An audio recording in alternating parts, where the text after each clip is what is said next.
Bienvenidos a esta tercera sesión de este taller de la Red Colombiana de Filosofía de la Religión, que tiene por nombre general De Camino al Camino, una introducción filosófica al Tao, a cargo de nuestro compañero, de nuestro amigo Felipe Cuervo, el profesor Felipe Cuervo. Ya veo que algunos de ustedes pues ya han escrito en el chat su nombre y confirmado su asistencia. Ya saben de pronto para los otros que de pronto no lo hayan hecho y que hayan asistido a las dos anteriores sesiones, pues pueden confirmar su asistencia en caso tal de que deseen el certificado de este taller. Así que, pues bueno, ahí adelante aquellos que no lo han hecho y están en esa circunstancia de querer el certificado. Hoy tenemos la tercera sesión del taller, que voy a hacer todo mi esfuerzo para pronunciarlo bien. Por favor, no me evalúe, profesor Felipe. Xuanzi, de la duda a la vida. ¿Sí? Me quedo con de la duda a la vida. ¿Sí? Con eso más que todo. Entonces, pues bueno, bienvenidos de nuevo a todos. Ya saben más o menos cómo es la dinámica. Después de la presentación del profesor Felipe, pues vamos a tener la sesión de conversación, la sesión de comentarios, de preguntas. Así que durante la sesión, cuando se les ocurra, pues pueden escribirlo allí en el chat y pues al final lo iremos leyendo conforme ustedes lo vayan escribiendo. Y mantener especialmente su micrófono apagado como para no ir a interrumpir al estimado profesor Felipe. Entonces, bueno, adelante. Muchas gracias y bienvenidos a todos de nuevo. Bueno, muchas gracias por la siempre muy amable bienvenida. Y bueno, muchas gracias a todos por asistir puntualmente. A ver, dame un segundito, comparto la presentación. Me he dado cuenta que las últimas presentaciones han salido un poco largas y me ha tocado correr hacia el final. Entonces hoy, hoy hice un valiente esfuerzo por limitarme. Esperemos haberlo logrado. Me voy a repetir una gota para los que vieron la charla introductoria a estos talleres, ¿no? Sobre Zhuangzi, el maestro Zhuang.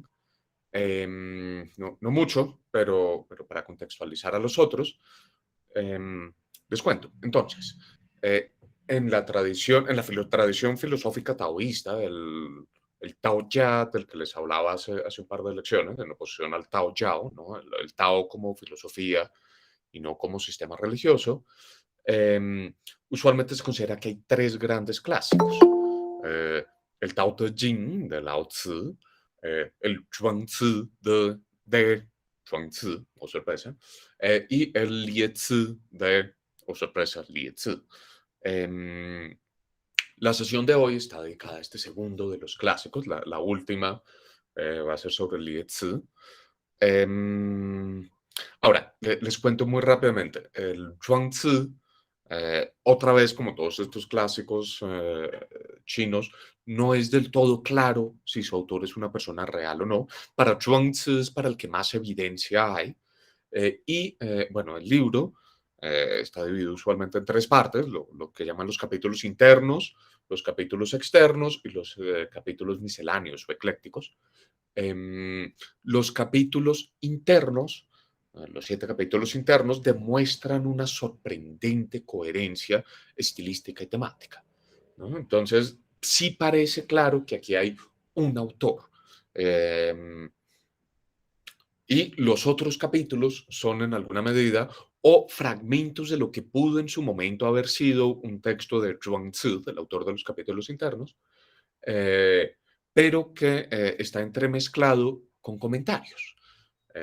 Como para que entiendan esto, cómo funciona, les cuento una anécdota que causó dolores de cabeza durante muchos centenares de años, ¿no? Yo les he hablado muchas veces y hoy les voy a volver a hablar de los textos moístas, ¿no? Los seguidores de Mo Tzu.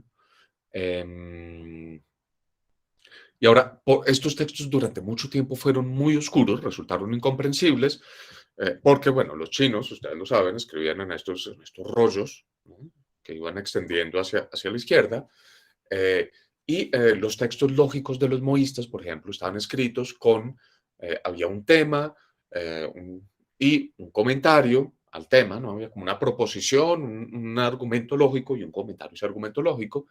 Y dada la estructura de las oraciones, al parecer un escribano decidió que la mejor forma era, en este papel largo, escribir primero en la mitad de arriba y después pasar y seguir en la mitad de abajo.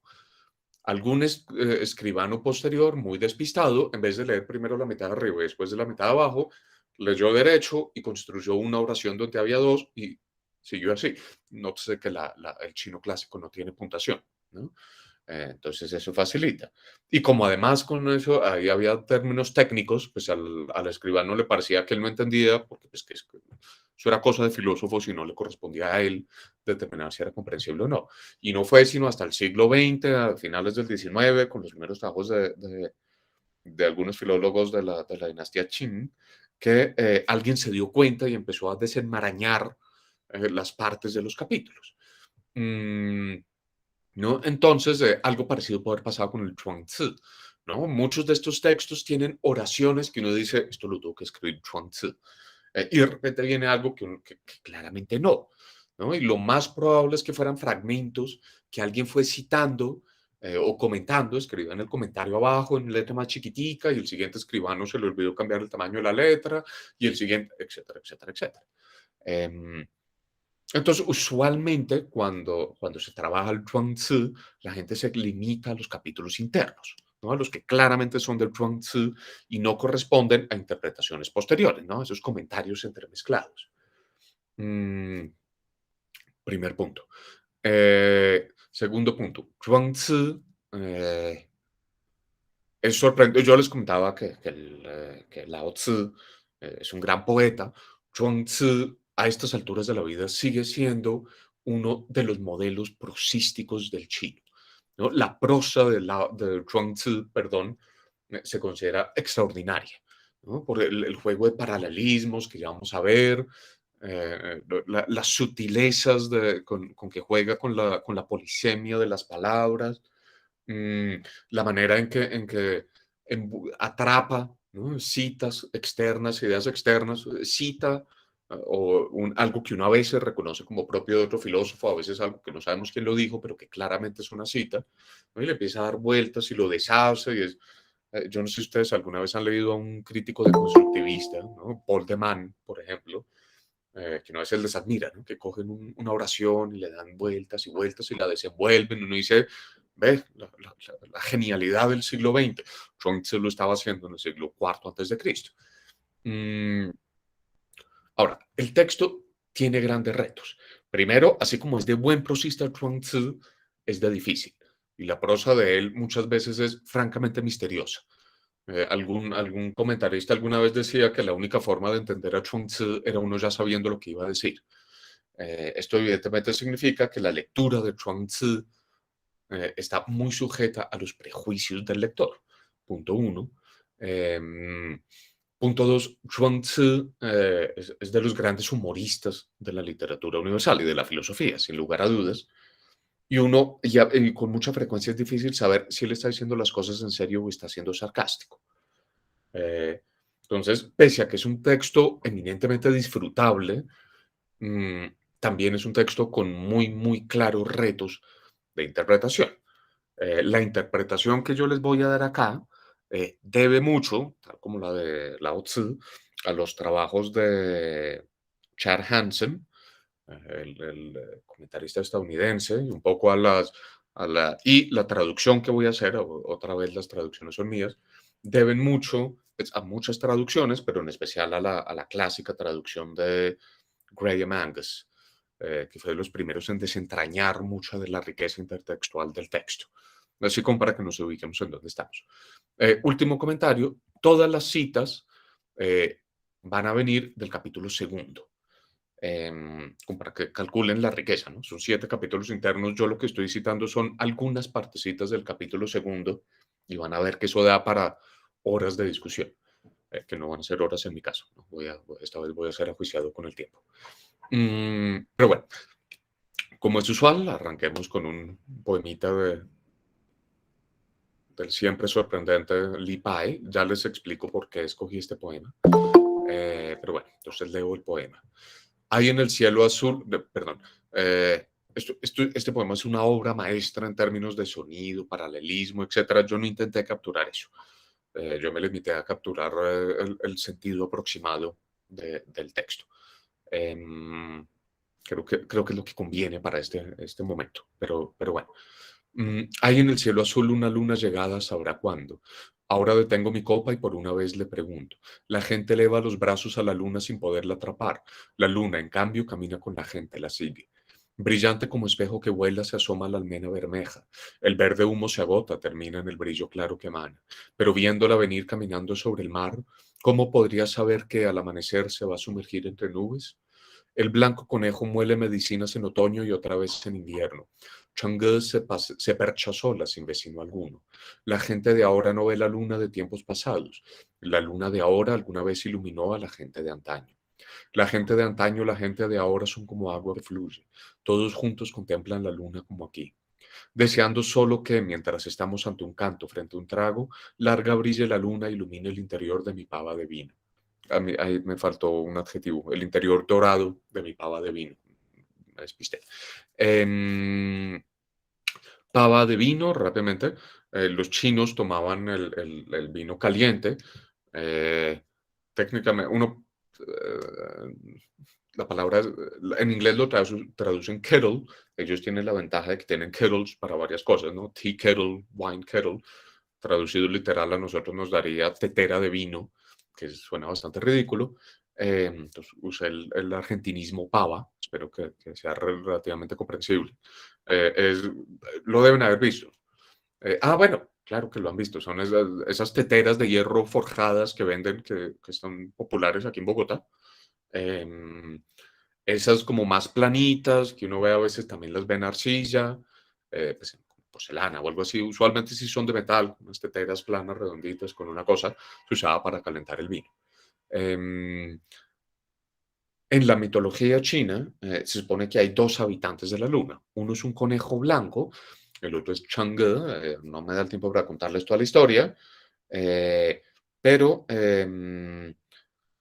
Chang'e en un momento, para salvar la medicina de la inmortalidad que le han dado, unos ladrones se la toma toda ella, iba a ser compartida con su esposo, y termina volando, como tomó doble dosis, no solo se volvió inmortal, sino que termina volando sola a la luna y queda ahí abandonada. Estos versos me parecen muy importantes. ¿Por qué? Estos dos, el del conejo blanco y el de Chang'e, porque buena parte de lo que se asoció con el taoísmo como religión, ¿no? El Tao Yao, no el Tao Ya, no el taoísmo filosófico, tiene que ver con la búsqueda de la inmortalidad. Y es muy común que se hagan lecturas, no, me corrijo, los alquimistas taoístas eran muy frecuentes en el medioevo chino, ¿no? Y se declaraban taoístas y hacían alquimia. Para muchos son precursores de la química, hicieron grandes descubrimientos científicos, siempre con su visión mística. Pero su preocupación era obtener la medicina de la inmortalidad, como nuestros alquimistas, tal cual. Em, y en algún momento se empezó a asumir que los clásicos filosóficos taoístas debían tener la misma posición que los alquimistas taoístas, y se empezó a leer el de Zhuangzi, el Tao Te Ching, el Yetzi, como textos que promovían la búsqueda de la inmortalidad, que ofrecían técnicas para obtener la inmortalidad, ¿no? Técnicas como la búsqueda de medicamentos y su fabricación, eh, técnicas, había muchas prácticas sexuales para llegar a la inmortalidad en el taoísmo chino, ejercicios físicos, ejercicios de respiración, que esos también tienen antecedentes más o menos en la época de estos clásicos chinos. Este poema de Li Pai, además del tono general, me parece muy diciente en la medida en que lo pone uno a pensar sobre lo que podría decir un verdadero taoísta acerca de lo que es la inmortalidad, ¿no? Fíjense el conejo, ¿no? El conejo en la luna está fabricando su medicamento para ser inmortal, pero lo fabrica en otoño y en primavera, y en otoño y en primavera, y en otoño y en primavera, ¿no? El conejo, buscando obtener su inmortalidad, se está condenando en alguna medida, se está atando a la búsqueda de la inmortalidad. ¿No? La inmortalidad es el grillete que mantiene al conejo atado en un proceso de monotonía, de no crecimiento, em, que contrasta, por supuesto, con esa sed de libertad que hemos visto en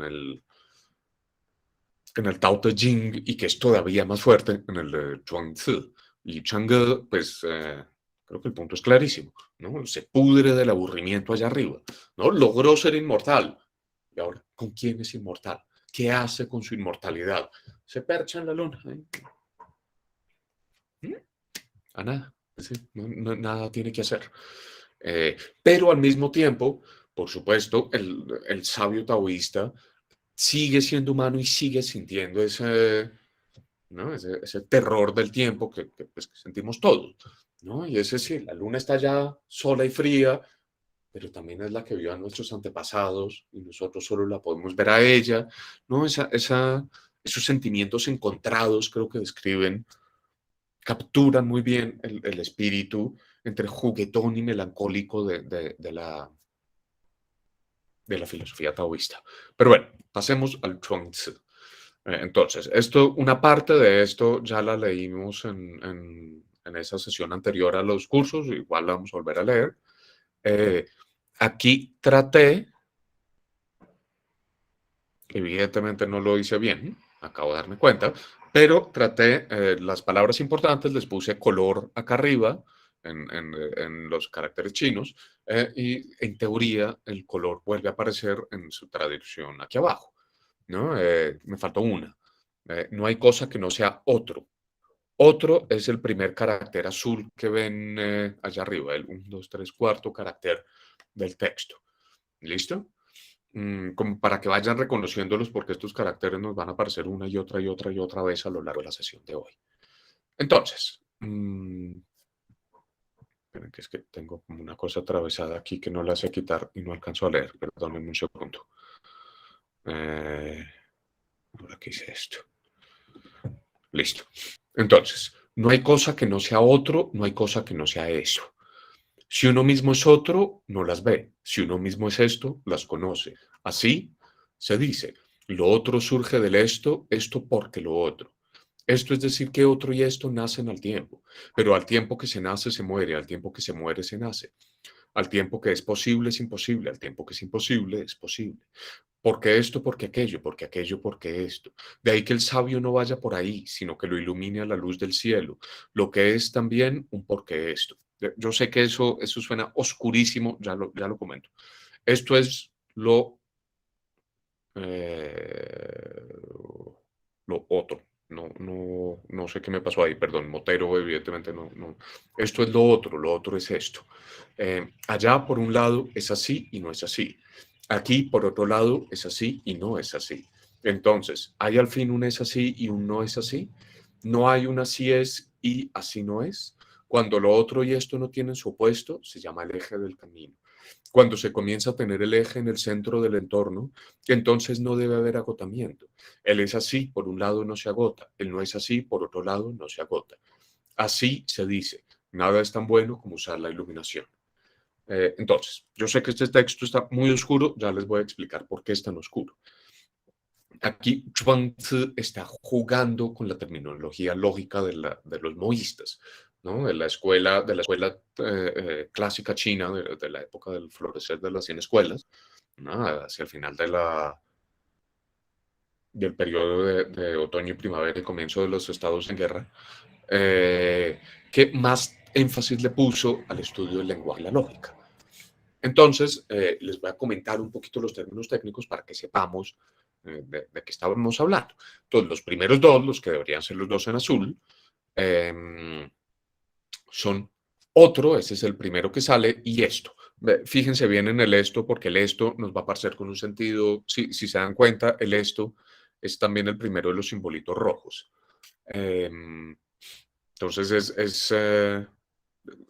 traten de grabarse ese símbolo, ¿no? Que hoy en día en mandarín contemporáneo, shi es lo más cercano que tienen a una cópula verbal. Pero bueno, entonces, esos son términos, en este contexto, cuando shi se pone a pei, es término técnico, a pi, es término técnico para marcar oposición, ¿no? Esto frente a aquello, ¿no? Esto y lo otro siendo el contrario de esto. Contrario en un sentido tal vez mucho más amplio que el que usamos nosotros. No, no necesariamente es blanco y negro, sino es lo que marca la diferencia, lo que marca una posición distinta. Me interesa mucho que se den cuenta, además, de que estos términos em, tienen un cierto carácter deíctico, ¿no? Deixis, la deixis es la función del lenguaje con la que uno apunta, ¿no? Esto, aquello, allí, allá, ahora, eh, antes, después, ¿no? Esas expresiones que no tienen un significado absoluto, ¿no? ¿Dónde queda aquí? Queda aquí, ¿no? Pero cada vez que yo hago así, estoy apuntándole un aquí distinto. ¿Dónde queda ahora? ¿No? Esa es la función deíctica del lenguaje. Es la forma en que es una de las técnicas que tiene el lenguaje para aferrarse a entidades particulares, a la luz de la posición espaciotemporal, ¿no? El marco referencial de un observador. Me interesa que vean esto, que se den cuenta de que estos, ¿no? Shi en chino clásico significaba esto, ¿no? Me interesa que sepan esto porque aquí lo que va a hacer Chuang-Tzu es explotar en alguna medida eh, el carácter deíctico de los términos lógicos, ¿no? Nosotros cuando pensamos en español, esto y el contrario, ¿no? Esto y lo otro, una cosa y su opuesto, a veces tendemos a pensarlos en términos muy absolutos, ¿no? Nuestro sistema conceptual está hecho, se ha hablado mil veces, ¿no? Del observador que ve el mundo por allá y el mundo ya está organizado, ¿no? Esto y otro son entidades, ser y no ser, son entidades que se oponen absolutamente, ¿no? Blanco y negro se oponen en el mundo y yo percibo ese antagonismo.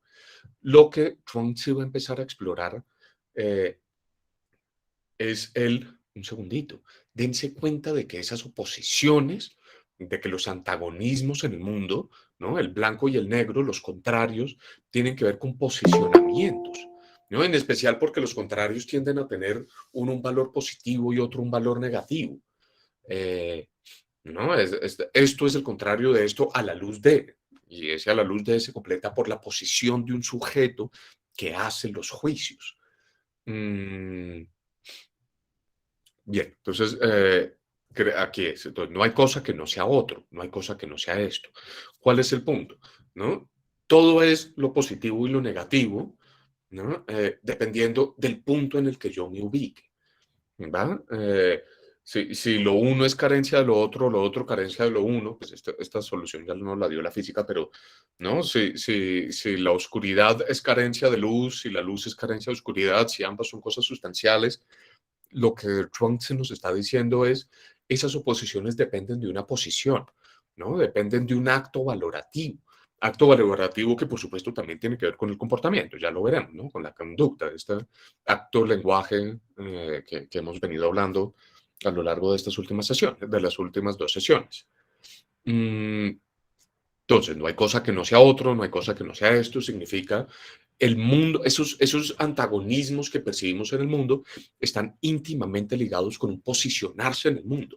¿Qué es lo positivo y qué es lo negativo en una diada? Pues depende de en dónde me pare. Si estoy parado aquí, esto es lo malo. Si estoy parado aquí, esto es lo malo. Mm, si uno mismo es otro, no las ve. Si uno mismo es esto, las conoce, ¿no? ¿Cómo hago para entender los antagonismos? Depende de dónde estoy localizado. ¿No? El localizarme conceptualmente, y acuérdense, cuando digo conceptual, estoy pensando conceptual en este sentido del sentiactuar chino, ¿no? Estar conceptualmente localizado es untarse las manos del mundo de una determinada manera. ¿no? Es aferrarse, moldear el mundo desde un sitio. Eh, Hay antagonismos que se ven cuando estoy ubicado en un sitio y que se pierden cuando estoy ubicado en un sitio distinto. Entonces, bueno, así se dice, lo otro surge del esto porque lo otro. Este es el segundo término que me interesa que tratemos. Lo ven aquí hacia el final del primer renglón en chino, ¿no? El cuadradito como con el señor adentro, ta, el símbolo de grande, ¿no? Encerrado en una boca. Eh, Ese símbolo causó mucha dificultad para los primeros intérpretes de Zhuangzi porque el símbolo literalmente significa porque. En chino clásico también se usa como aquello de lo que me estoy aprovechando, ¿no? Aprovechar una situación. Y entonces uno tiende a leer como que lo que le sigue es la explicación de lo anterior. Zhuangzi, a la luz de los moístas, le está dando como un matiz un poquito más ambiguo, que yo no supe capturar del todo en español. Lo tengo que confesar, ahí tengo que trabajar. La expresión de Graham, de Angus Graham, sí, no la tengo por aquí, pero es profundamente oscura en inglés también. Entonces preferí no seguir su modelo porque me parece que es sumarle confusión a la confusión. La idea es, hay estos y hay otros que dependen de razones, ¿no? Las cosas no son simplemente, son porque, ¿no? ¿Qué es lo positivo y qué es lo negativo nuevamente? Pues esto es lo positivo porque, esto es lo negativo porque, ¿no? Uno podría en alguna medida traducirlos como esto es un otro con un porqué, esto es un esto con un porqué.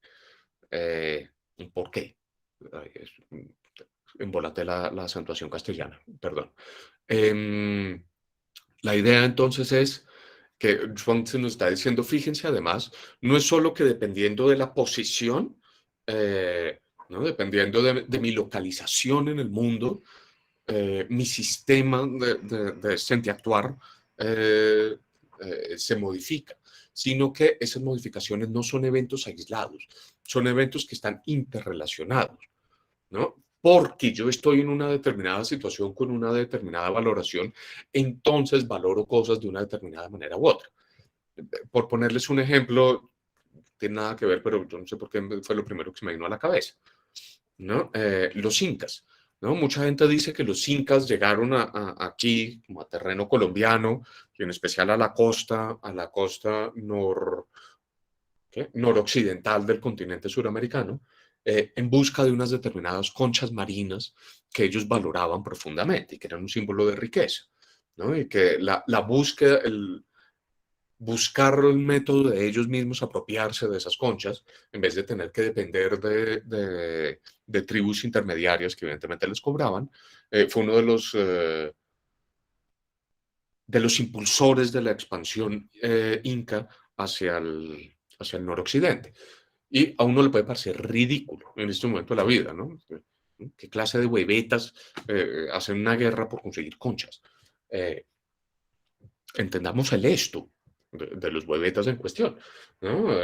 Estaban en la montaña, una tribu con un fuerte valor, que atribuía un fuerte, una cultura, perdón, una cultura que atribuía una gran importancia a la economía simbólica, eh, no al procedimiento ritual, un imperio que se estaba constituyendo a través de medios rituales, porque dadas las condiciones de movilidad, el acceso a caminos, etcétera, con todo y que los caminos incas son una maravilla, era muy difícil establecer un poder central si no era por medio de simbologías, ¿no? Dado ese contexto, dados todos esos estos, hay un aquello que es la concha marina, que es lo valioso, que es en oposición a los fósiles o las piedras o lo que sea que encontremos en las montañas, ¿no? Eso es un otro porqué, ¿no? Un esto porque es una valoración del mundo, una valoración que guía el actuar, nuevamente, porque los incas valoran las conchas,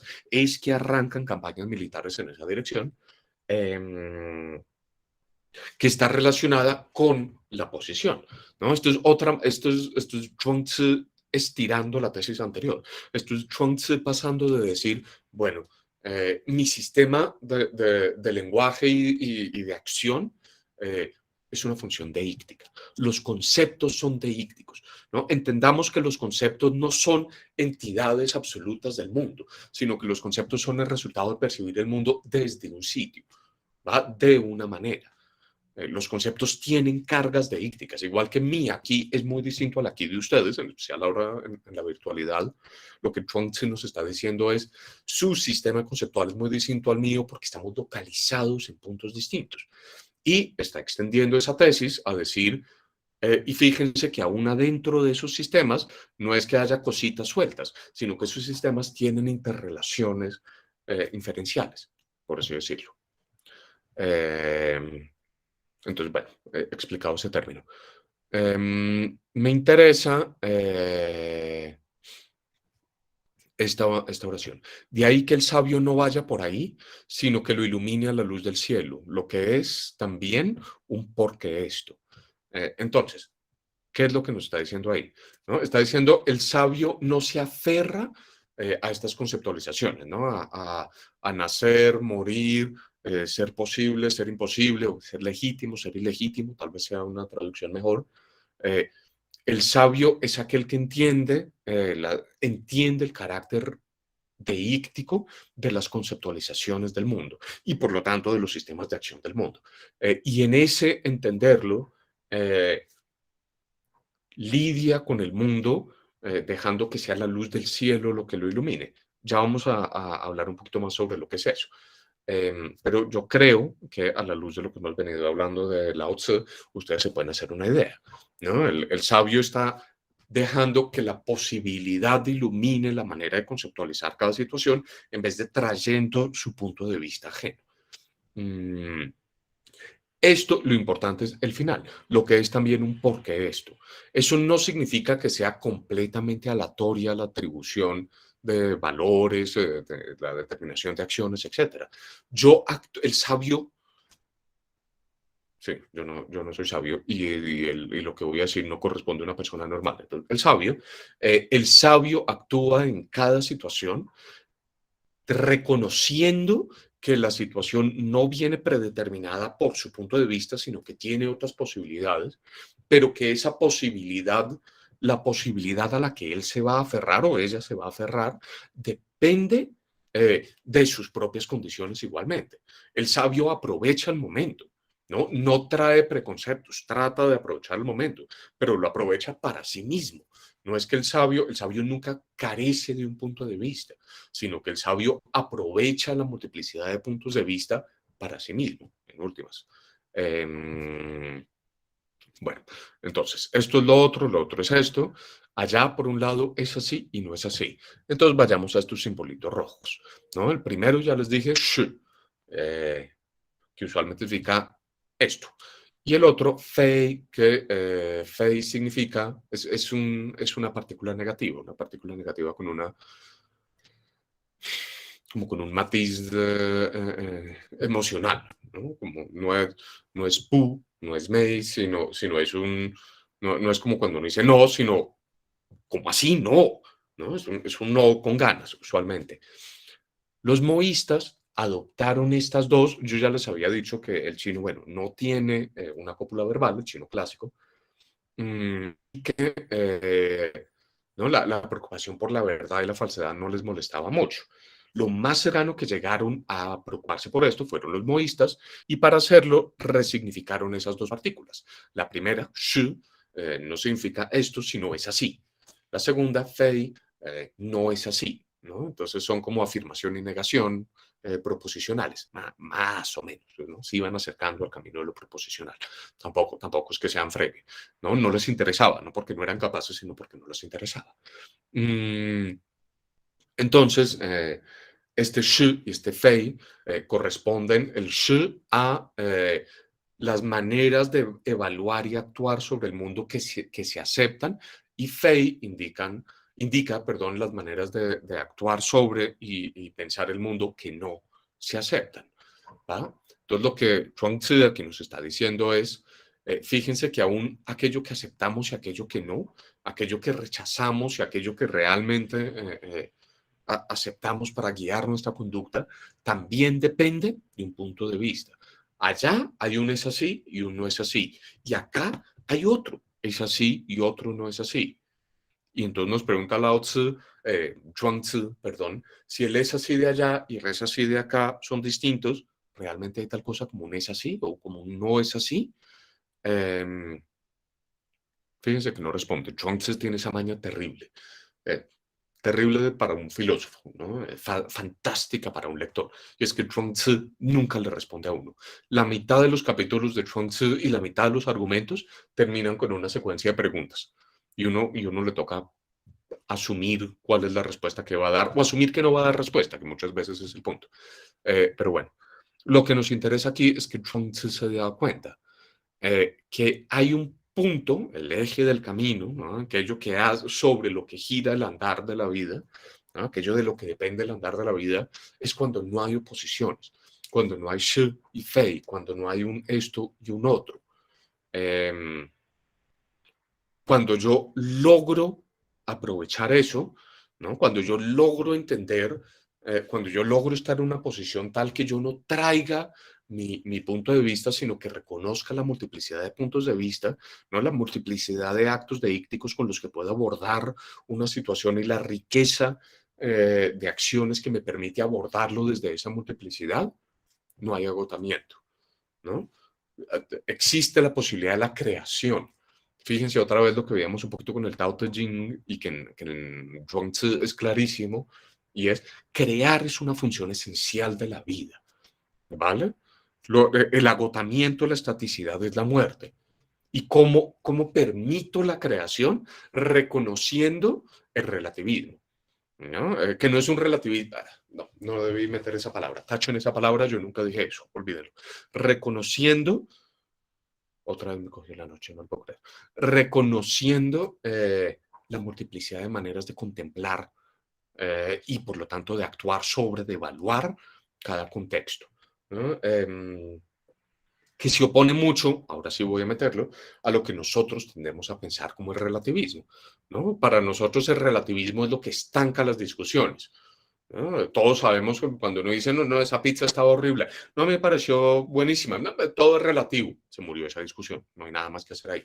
Y la postura china es la contraria, es la creatividad, la riqueza, la vida depende justamente de ese carácter deíctico de los sistemas de pensamiento y acción. Mm, Así se dice, nada es tan bueno como usar la iluminación.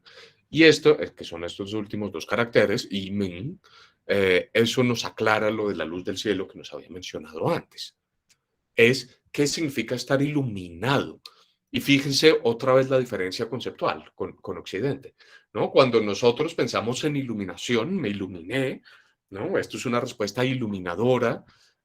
¿No? La metáfora conceptual es, hay una cosa oscura que no vemos muy bien y cae un potente rayo de luz que hace que las cosas se manifiesten en toda su definición, ¿no? Estilo museo. ¿No? La iluminación de museos es la encarnación viviente de nuestra epistemología occidental, ¿no? Hay una forma, hay un rayo poderoso que nos aclara todos los detalles de la estructura. Para Zhuangzi, en cambio, iluminarse justamente es darse cuenta de que las cosas no están definidas, sino que son posibilidades de definición, posibilidades atadas con el acto deíctico, que básicamente es la vida, ¿no? Vivir es estar posicionado. Ese es el resumen de este capítulo. Siguiente capítulo. El sabio camina al cambio. Entonces, ¿es permisible? Es permisible. ¿No es permisible? No es permisible. Un camino se camina y después se completa. Una cosa se nombra y después es de esa manera. ¿Por qué es de esa manera? Es de esa manera por cuenta de ser de esa manera. ¿Por qué no es de esa manera? No es de esa manera por cuenta de su no ser de esa manera. Cada cosa tiene su lugar para ser de esa manera. Cada cosa tiene su lugar para ser permisible. No hay cosa que no sea de esta manera, de esa manera. No hay cosa que no sea permisible. Así se hace así y se escoge un tallo o una columna. El camino las comunica y hace una. Su dividirse es completarse, su completarse es destruirse. Las cosas comunes no tienen completarse y destruirse, y una vez más el camino las comunica y hace una. Únicamente la persona lograda sabe comunicarlas y hacerlas una. No usa el hacer así, sino que hace alojarse a todas en lo cotidiano. Lo cotidiano es lo usable es lo comunicable. Lo comunicable es lo que puede aferrarse. Ya aferrado, casi estamos. Ya está el porque así. Ya no sé, ¿qué? Deme un segundo que metí la pata en esa traducción.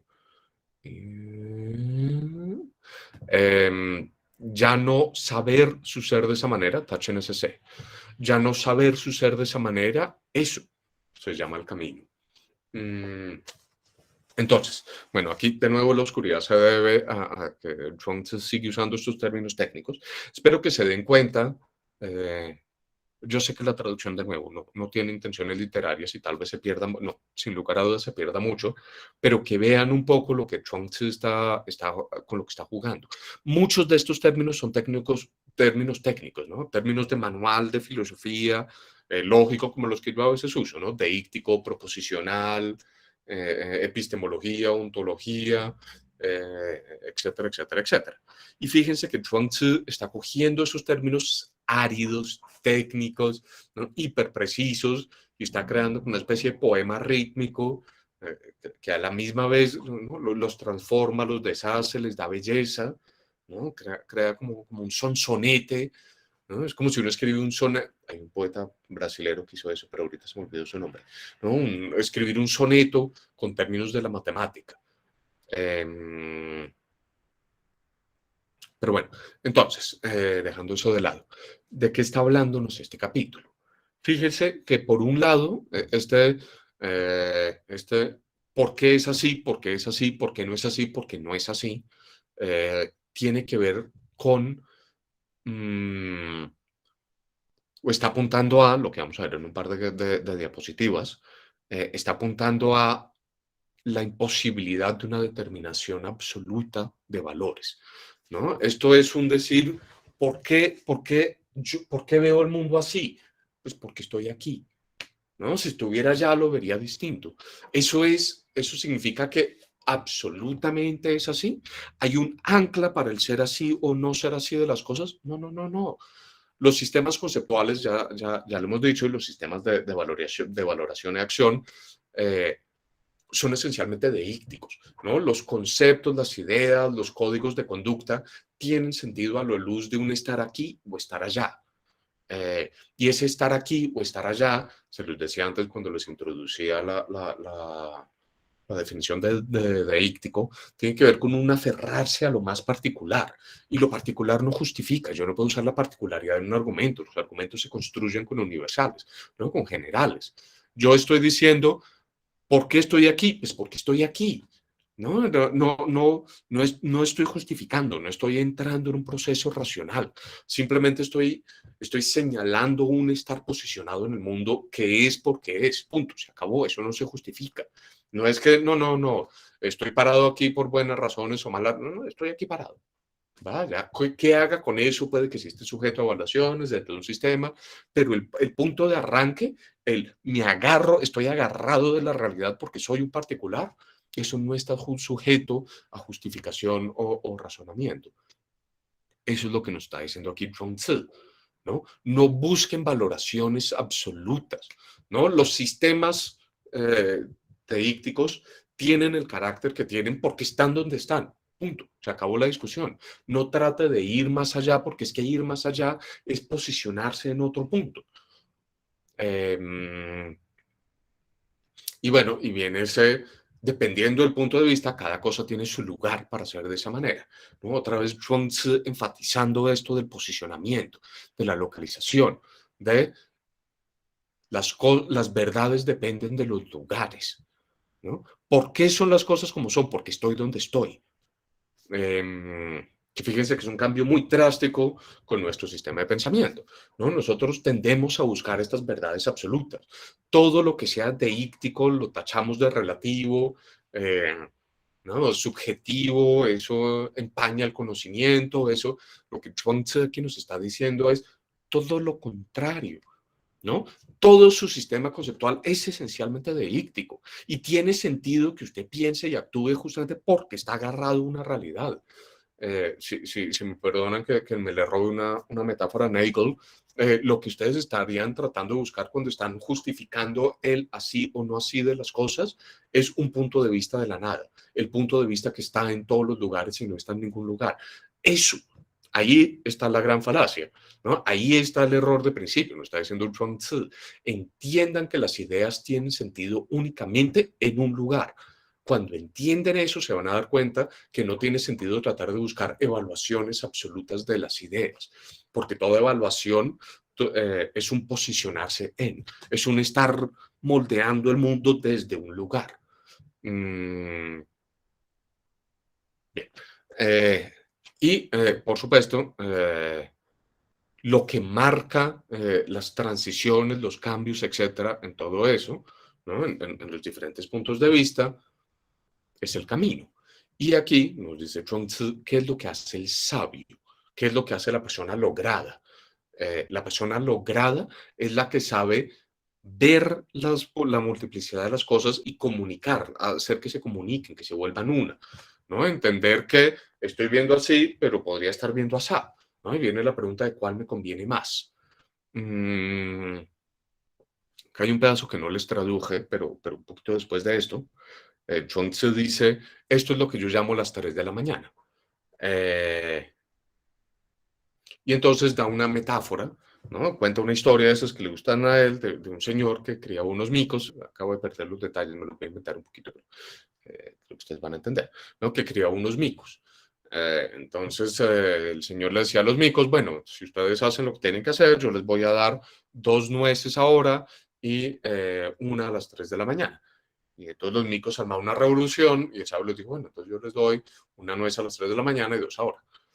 Y en últimas, la suma total da igual.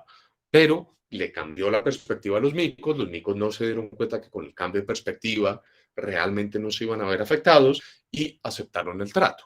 Entonces, el punto de Chuang Tzu es, el sabio es aquel que entiende que las situaciones no son absolutas y que viendo la multiplicidad de posibilidades que tiene una situación y adoptando un punto de vista distinto, transformando algo en lo que perfectamente puede ser su opuesto, eh, puedo hacer más uso, mejor uso de cada una de las situaciones. Bien, pasemos al siguiente. El sabio y la distinción. Entonces leo. Ahora, el camino en un comienzo no tenía todavía demarcaciones. El lenguaje en un comienzo no tenía todavía constantes.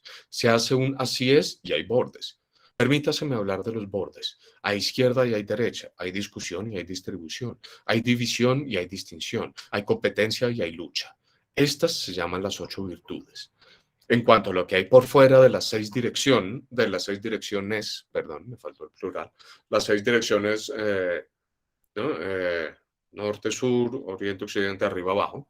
En cuanto a lo que hay por fuera de las 6 direcciones, significa lo que está por fuera de este mundo. El sabio lo sabe existente, pero no lo discute. En cuanto a lo que hay al interior de las 6 direcciones, el sabio lo discute, pero no opina. Entonces, entendamos el capitulito. Las primeras oraciones, la primera oración en español, es básicamente la tesis que hemos venido sosteniendo todo este tiempo sobre cómo leer el taoísmo.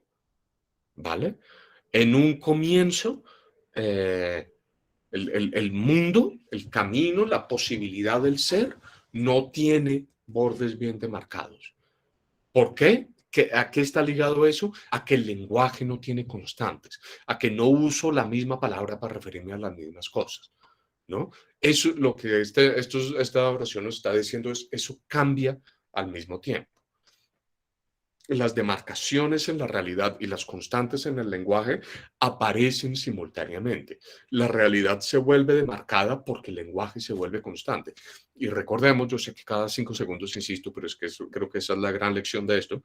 Recordemos que cuando el taoísta habla de lenguaje, está apuntando a una combinación de lo conceptual y la acción, ¿no? El lenguaje no es lo que yo uso para ver el mundo de lejos, el lenguaje es lo que guía mi acción y guía mi acción demarcando el mundo. Entonces, si fuéramos a ver un en sí, que para el taoísta tampoco es un en sí, ¿no? sino el mundo es posibilidad. Y yo lo empiezo a introducir demarcaciones cuando empiezo a introducir constantes en el lenguaje, esto es, constantes en el pensamiento y en el modo de actuar. Em, ¿Cómo se manifiestan esas constantes? Con el así es, que por supuesto involucra el así no es también, ¿no? Cuando yo empiezo a afirmar y a rechazar cosas. Y entonces dice Chuang-Tzu, bueno, ya sabemos que las demarcaciones entran a través del lenguaje. Vamos a explicar un poco más de qué se trata. Bueno, y pone esto de las 8 virtudes. En este caso, virtud tal vez sí sería mejor traducirlo como traduce Graham, como poder, ¿no? Pero aquí es virtud como en la expresión en virtud de, ¿no? O como en el diálogo platónico, ¿no? El cuchillo virtuoso es el que corta bien. ¿No? Las virtudes son las capacidades que tienen las cosas de ejercer impacto sobre el mundo a la luz de su naturaleza. Mm, pero bueno, ¿no? Entonces nosotros tenemos una serie de poderes para introducir distinciones en el mundo. Pero esas distinciones, nos está diciendo, son lo que ocurre adentro de las 6 direcciones. ¿No? Las 6 direcciones, fíjense, ¿no? El sistema cardinal ya es una forma de demarcar la totalidad de la realidad. A eso es lo que está refiriéndose. ¿No? Entonces, me voy a saltar la última oración. Lo que hay al interior, ¿no? Lo que está en el mundo de lo demarcado, el sabio lo discute. ¿Qué significa eso? Que el sabio tiene la capacidad de entender las demarcaciones, ¿no? De hacer uso de las demarcaciones, pero no opina en la medida en que no toma posiciones absolutas. El sabio no es el que no ve que el mundo está demarcado, porque es que es la persona que se muere de hambre, ¿no? El sabio es el que entiende que hay demarcaciones que convienen y que no convienen, pero también es la persona que entiende que esas demarcaciones no son absolutas, no son terminantes, ¿no? No son, esta es la única posibilidad que tienen, ¿no? El sabio es el que entiende que las cosas son así, pero podrían ser así, que son así, pero podrían no ser así, y sabe manejar eso. Eh, en cuanto a lo que está por fuera, y nótese que este es un por fuera, no es geográfico, ¿no? No es, esta es la esfera del mundo delimitado y hay un por fuera por acá que el sabio lo conoce, ¿no? Lo que está por fuera de las 6 direcciones es lo mismo que está en su interior, pero es lo mismo en tanto no demarcado, ¿verdad? Eh, el sabio sabe que existe. El sabio, nos está diciendo Chuang-Tzu, no es el que pone en duda la realidad. Y esto es un elemento muy interesante de la filosofía antigua china, que nunca sostuvieron algo parecido al idealismo, ¿no? Eso solo aparece cuando llega el budismo. Eh, y no hay nada más idealista, no hay nada más escéptico con respecto a la realidad que ciertas posturas hinduistas y budistas. ¿No? No es que el escepticismo eso sea un fenómeno contemporáneo, no. Los chinos tenían toda la capacidad, todo el aparato para poder postular un escepticismo fuerte. Nunca lo hicieron, nunca dudaron de que hay un mundo, punto. ¿No? Y yo interactúo con ese mundo. Nunca hubo ¿será que mi interacción con el mundo es ilusoria? No. Sabían que había un mundo, pero entendían que ese mundo en cuanto a absoluta posibilidad es justamente lo que no es demarcado, ¿no? La sabiduría lo que nos hace es no discutir sobre lo no demarcado porque entendemos que eso es demarcarlo. Eh, sí, bien. Pasemos entonces a la última, no estuve tan mal de tiempo, me parece.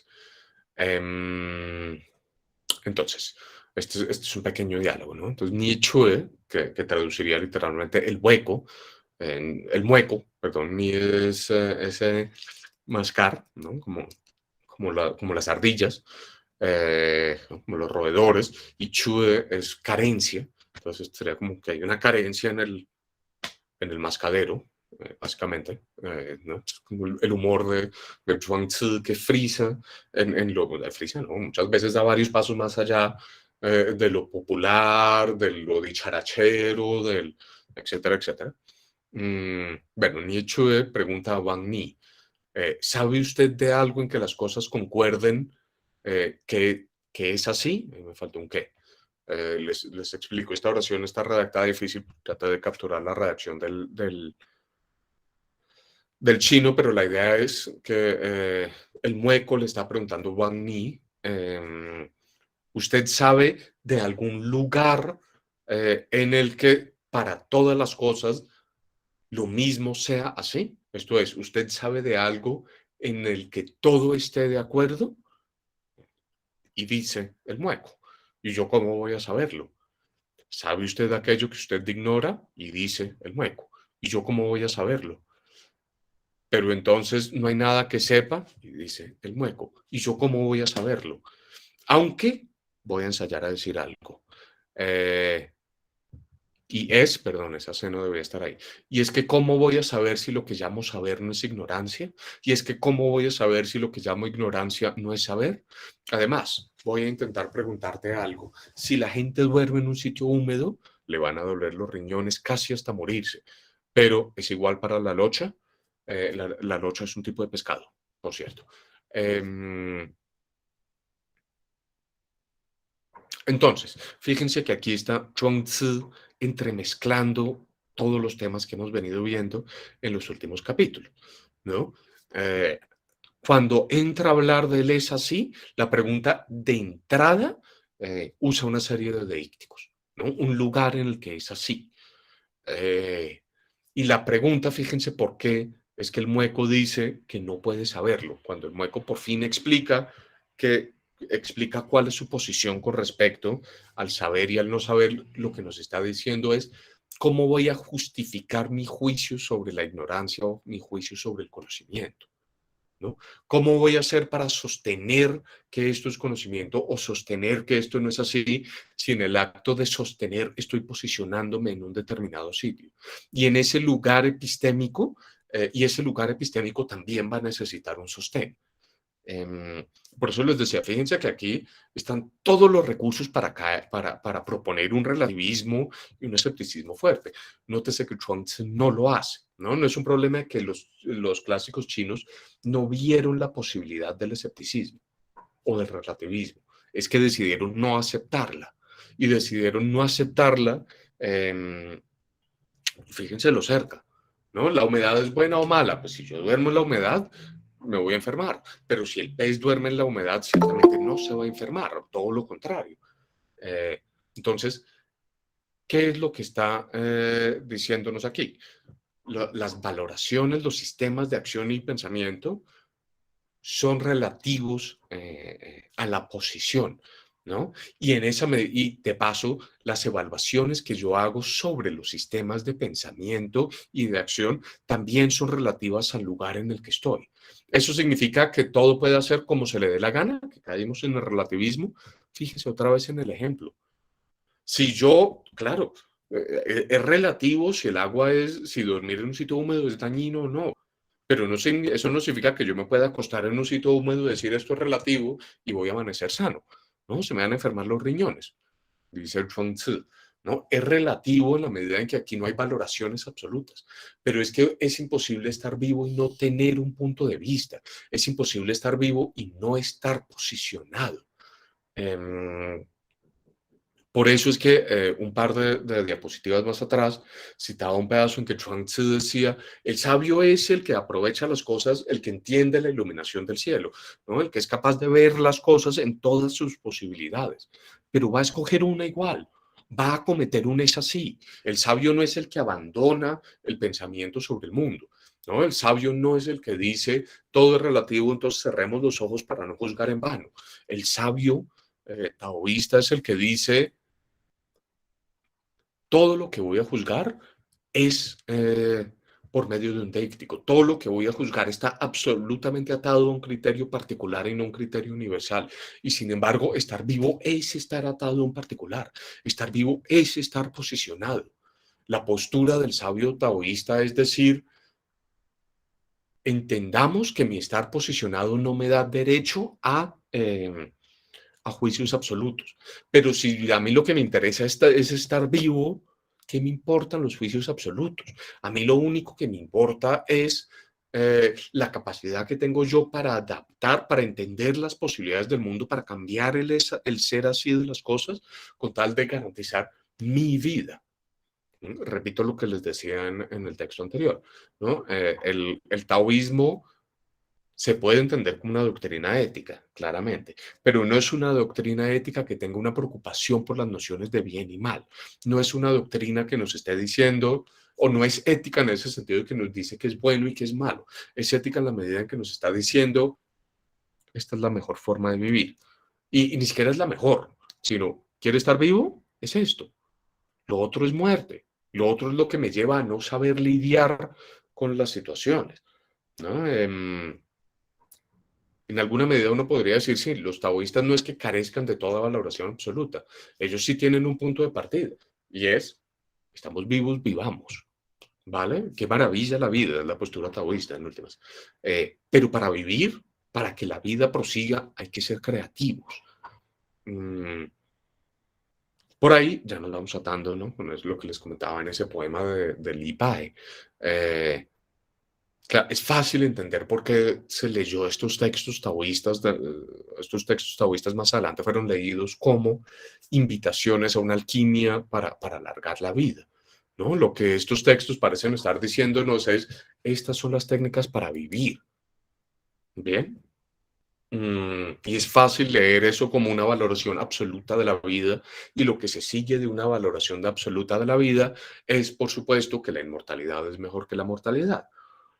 Eso ignora que una de las grandes lecciones de los sabios taoístas, que aparece con mucha fuerza en el Zhuangzi, pero también en el Liezi, entonces lo voy a dejar para la siguiente sesión, es la mitad de vivir bien está en morir bien, ¿va? Está en saber morir, está en saber aceptar el morir, está en saber aceptar la disolución. Porque de la misma manera que hay un es así, que desde otro punto de vista es un no es así y ninguna es absoluta, tenemos que reconocer que mi unidad, mi valoración depende de una posición en el mundo y que hay otras posiciones desde las que no valgo nada, ¿no? Desde las que esa unidad se pierde. Eh, Bien, hoy quería dejar más tiempito para preguntas y exponer todas las diapositivas con calma. Eh, Espero haberlo logrado. Entonces voy a dejar de compartir. Listos.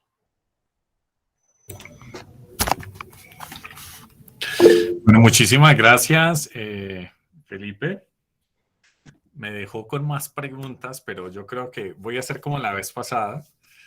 Yo siempre digo que de las cosas buenas de no ser moderador es que uno puede pasarse por encima a todos los que han escrito, sí, pero creo que esta ética de la vida aquí en el Tao me ha intentado cambiar un poco eso, entonces vamos a darle prioridad a, a los demás y si queda tiempo al final, pues yo haré mis preguntas. No, es que tenemos bastantes, imagínate. Vamos a ver si alcanzo yo. Si no, pues tocará que me invite a un café. O yo lo invito y ya conversamos.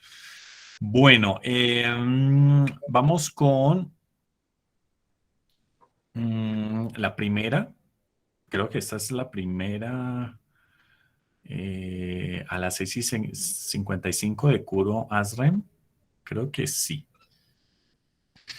En otras palabras, se podría considerar la filosofía Xuanzi como una especie de determinismo lingüístico, aquí entendiendo determinismo en el sentido de que el lenguaje determina mi comprensión del mundo, algo como lo de Sapir-Whorf.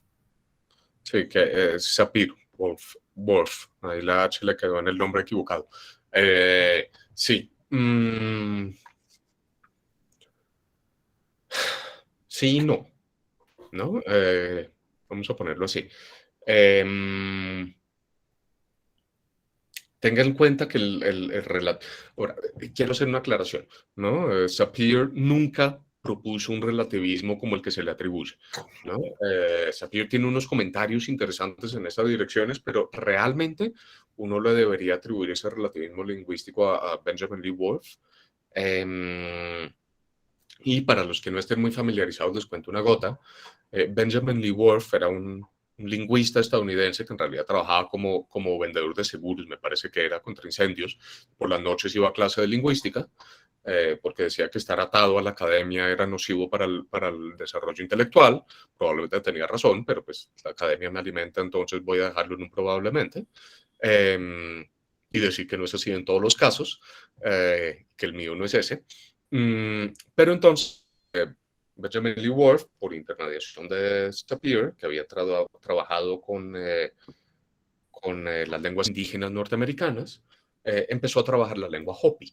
Y en un momento se dio cuenta de que la concepción Hopi del tiempo era profundamente distinta a la nuestra y que cada vez que él trataba de traducir el pensamiento Hopi a inglés, el lenguaje le impedía capturar lo que él sentía que el Hopi realmente estaba diciendo. Mm, Les voy a dar un ejemplo bonito del chino, justamente. En chino, igual que en japonés, curiosamente igual que en ciertos matices del griego antiguo, eh, las palabras, cuando los adverbios que hablan de adelante y atrás, se usan para el tiempo, pero al revés que como los que lo pensamos nosotros. Para el chino clásico, adelante, y para el chino contemporáneo, adelante es el pasado, atrás es el futuro. Tanto así que hay un poema muy famoso que el segundo verso dice, no puedo ver a los que desde detrás mío se acercan desde el futuro. ¿No? La gente del futuro va caminando hacia el presente y mirando hacia el pasado. ¿No? Que uno que le invierte todo el sistema. ¿No? Ese es otro ejemplo. Y entonces lo que Benjamin Lee Whorf sostenía es lo que yo entiendo sobre la realidad está atado a el sistema conceptual con el que yo me acerco a la realidad y ese sistema conceptual depende del lenguaje. No hay conceptos sin lenguaje y por lo tanto, dado que los lenguajes tienen como unas estructuras conceptuales básicas, yo no puedo acceder a una realidad absoluta. La manera en que accedo a la realidad está determinada por mi lenguaje. Hay unos puntos en común en la medida en que ambos están diciendo sí, sí, sí, sí, sí. ¿No? Mi lenguaje marca mi mundo, pero hay una diferencia grande y es que todo esto que nos está diciendo Benjamin Lee Whorf es, ¿no? El lenguaje y el sistema conceptual son un velo entre la realidad y yo, ¿no? Hay una realidad, probablemente, dirá Whorf, ¿no? Probablemente hay una realidad. Pues él era vendedor de seguros contra incendios, ¿no? Él sabía que a veces el mundo no nos iba como convenía. Y lo que hace el lenguaje es velar mi acceso a la realidad. Yo veo la realidad distorsionada por mi lenguaje. Lo que Chuang-Tzu, lo que Chuang-Tzu nos está diciendo es, no, no, no, no, aquí no hay nada que se esté velando, porque no hay nada para velarse, ¿va? La realidad se construye con el lenguaje. A mí, creo que ya lo he dicho varias veces, pero si se van a llevar una interpretación de todo esto, una interpretación metafórica es, piensen en el sabio chino como entendiendo, yo, ¿no? El mundo es arcilla que yo tengo que moldear para poder vivir en el mundo, y yo tengo tres manos para hacerlo. Estas dos y la mano lingüística, ¿no? El lenguaje es otra de las cosas que moldea mi realidad, pero no es que haya una realidad independiente de cómo yo la moldeo. ¿Va? Yo creo la realidad con el lenguaje. Lo que pasa es que la realidad se puede crear de diferentes maneras. ¿Cuál es la figura correcta de un pedazo de arcilla? ¿Es un cubo? ¿Es un jarrón? ¿Es un cupido escupiendo agua? ¿Es una cucharita? ¿Es una tinaja? No, no, ninguna. ¿No? La arcilla no tiene una forma correcta, pero tiene que tener una forma y esa forma depende de la manera en que yo aferre la arcilla. Sí, esa sería mi respuesta. Bueno, y ahí mismo se continúa, o por el contrario, el libro busca liberarse de este determinismo. Era lo segundo. Exactamente. Porque yo no estoy, fíjese que el punto es, cuando uno adquiere la sabiduría, se supone, ¿no? Ojalá algún día lleguemos a ser sabios y podamos decir sí, sí, sí, es así.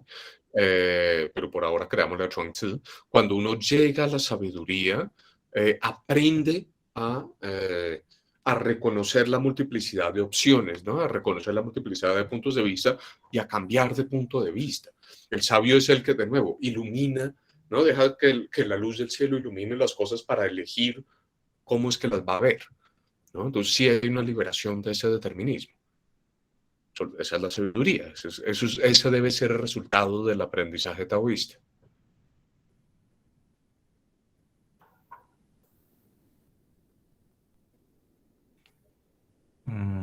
Vale, perfecto. Continuemos. Las 8 virtudes mencionadas, no definidas, podrían relacionarse con los Dharma budistas. No. Eh, bueno, venga. Depende, no es aquí por darme las taoísta, pero depende de cómo entendamos podrían. Eh, Poder como en que si usted puede hacer el experimento y atarlas, está más que invitado a hacerlo. Adelante. El budismo, como lo conocemos hoy en día, curiosamente, ¿no? Que tiene voy a replantear eso. El budismo que más se popularizó durante mucho tiempo en Occidente fue el budismo Zen, ¿no? El budismo Zen japonés, que proviene del budismo Chan chino, que es el resultado de la interpretación con una carga conceptual taoísta de los textos budistas, ¿no? Cuando ustedes, por ejemplo, no sé si han visto que los budistas Zen y el budismo Chan, para el que lo haya visto en China, se caracterizan por los koan, ¿no? Esos como juegos de palabra, del absurdo, ¿no? Imagínense una sola mano aplaudiendo, ¿no? O cosas por el estilo.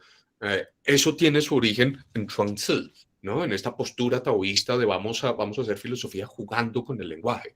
Vamos a hacer que la irreverencia lingüística sea el golpe que haga que la gente adquiera lucidez.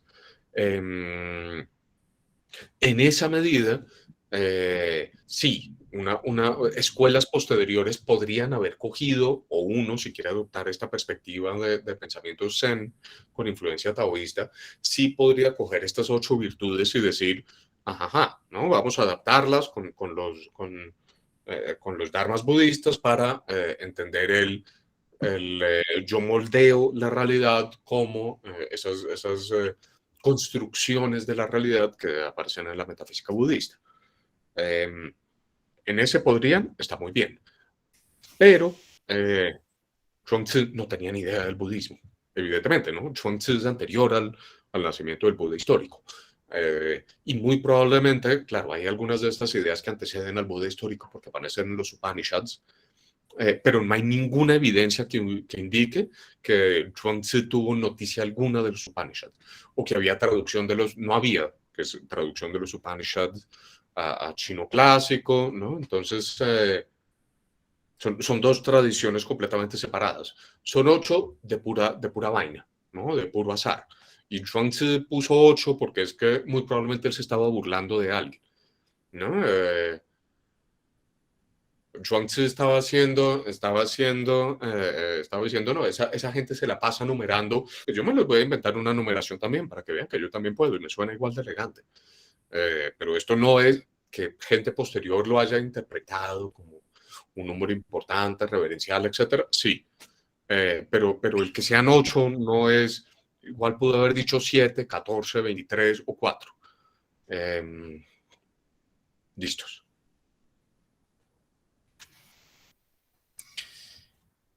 Bueno, el sistema cosmológico, dice Juan Carlos Rodríguez, del taoísmo es ajeno a lo que nosotros entendemos como absoluto.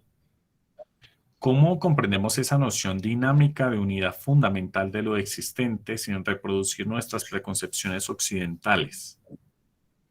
Ok. Esa pregunta está difícil, porque es una pregunta práctica, no teórica. A ver, entonces venga, lo primero, sí, efectivamente, confirmo, ¿no? La noción de absoluto es muy ajena al pensamiento taoísta, ¿no? Los taoístas no buscan absolutos. Un poco lo que están diciendo, y esto sí es importante que lo aceptemos, es el Tao es justamente lo que no es absoluto, porque es posibilidad, ¿no? En tanto posibilidad no es del todo existente, ¿no? Nosotros tendemos a concebir la existencia, todo lo que existe existe de una manera, ¿no? Así es como los occidentales entendemos existir. Si existe, tiene características. Lo que no Ajá. tiene características no puede existir. Eh, Y en esa medida el Tao como que está en la frontera de la existencia y la inexistencia, ¿no? Ni existe ni no existe, es la posibilidad de ambas cosas, ¿no? Acuérdense de esta ontología negativa del Tao Te Ching, que en alguna medida también aparece en el Zhuangzi, ¿no? Es la misma ontología de el no ser es tan relevante y tan causalmente eficaz como el ser. Entonces déjese de tajarme el mundo en dos.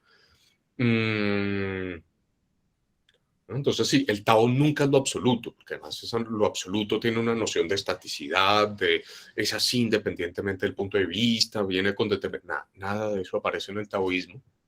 Y lo más importante, no solo no aparece, sino que no se añora. Porque es que uno, tal vez el momento, bueno, desde Hume aparece, y bueno, y en ciertos escépticos griegos, pero fíjense que una de esas crisis emocionales, ¿no? de la humanidad, la crisis de la modernidad que estalló del todo en el siglo XX, ¿no? que también capturada por Marshall Berman en ese librito de Todos los sólidos se desvanecen en el aire, fue justamente el decir, aprendamos a vivir sin absolutos. Se acabó la guachafita, ya no nos lo pasemos inventando absolutos, no, nos tocó. Eh, pero vean cómo se manifiesta eso en el siglo XX, ¿no? Vean a Camus, a Kafka, ¿no? La angustia, ¿no? Es el aprendamos a vivir sin absolutos y aprendamos a lidiar con esa sensación angustiosa. El taoísmo justamente es el contrario. El taoísmo lo que está diciendo es, si no hay absolutos, ¿a cuenta de qué se angustia? ¿No? ¿Qué importa? ¿Verdad? ¿De qué se está preocupando usted? Bueno, entonces eso para la primera parte.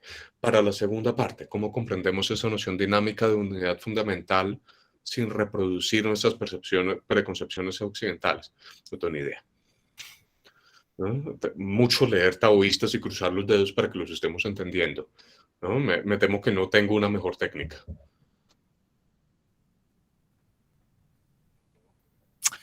Bueno, continuemos con Kuro. ¿La idea de las múltiples posiciones niega entonces la objetividad?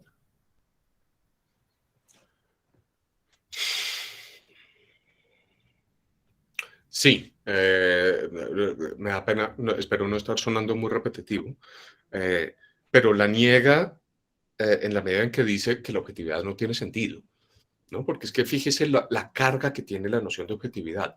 Nosotros distinguimos objetivo y subjetivo porque nosotros tendemos a pensar que es posible esta visión desde la nada, ¿no? ¿Qué es lo subjetivo? Lo que está sujeto a un punto de vista. ¿Qué es lo objetivo? Lo que no está sujeto a puntos de vista, ¿no? Y la respuesta taoísta es justamente, dése cuenta que eso no tiene ningún sentido.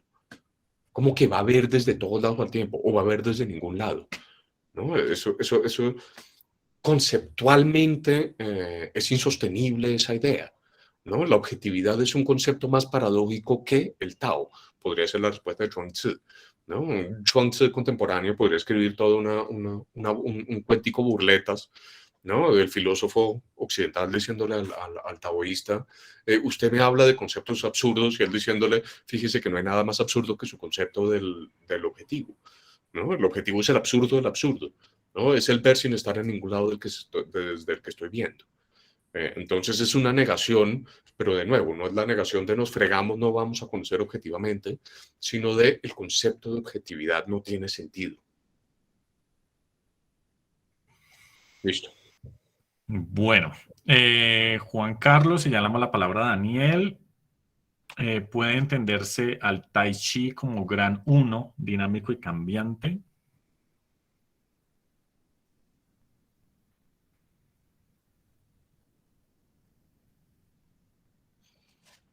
Me temo, Juan Carlos, me va a tener que explicar un poquito cómo está entendiendo Tai Chi, porque no estoy del todo seguro a qué se estaba refiriendo.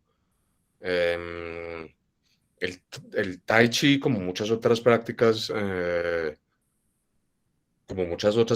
chinas, es un deporte que pone el énfasis en el chi, ¿no? Que uno muchas veces lo traduce de buenas a primeras como energía, pero está muy cercano a la noción de respiración. La respiración sí aparece con mucha frecuencia en los textos taoístas.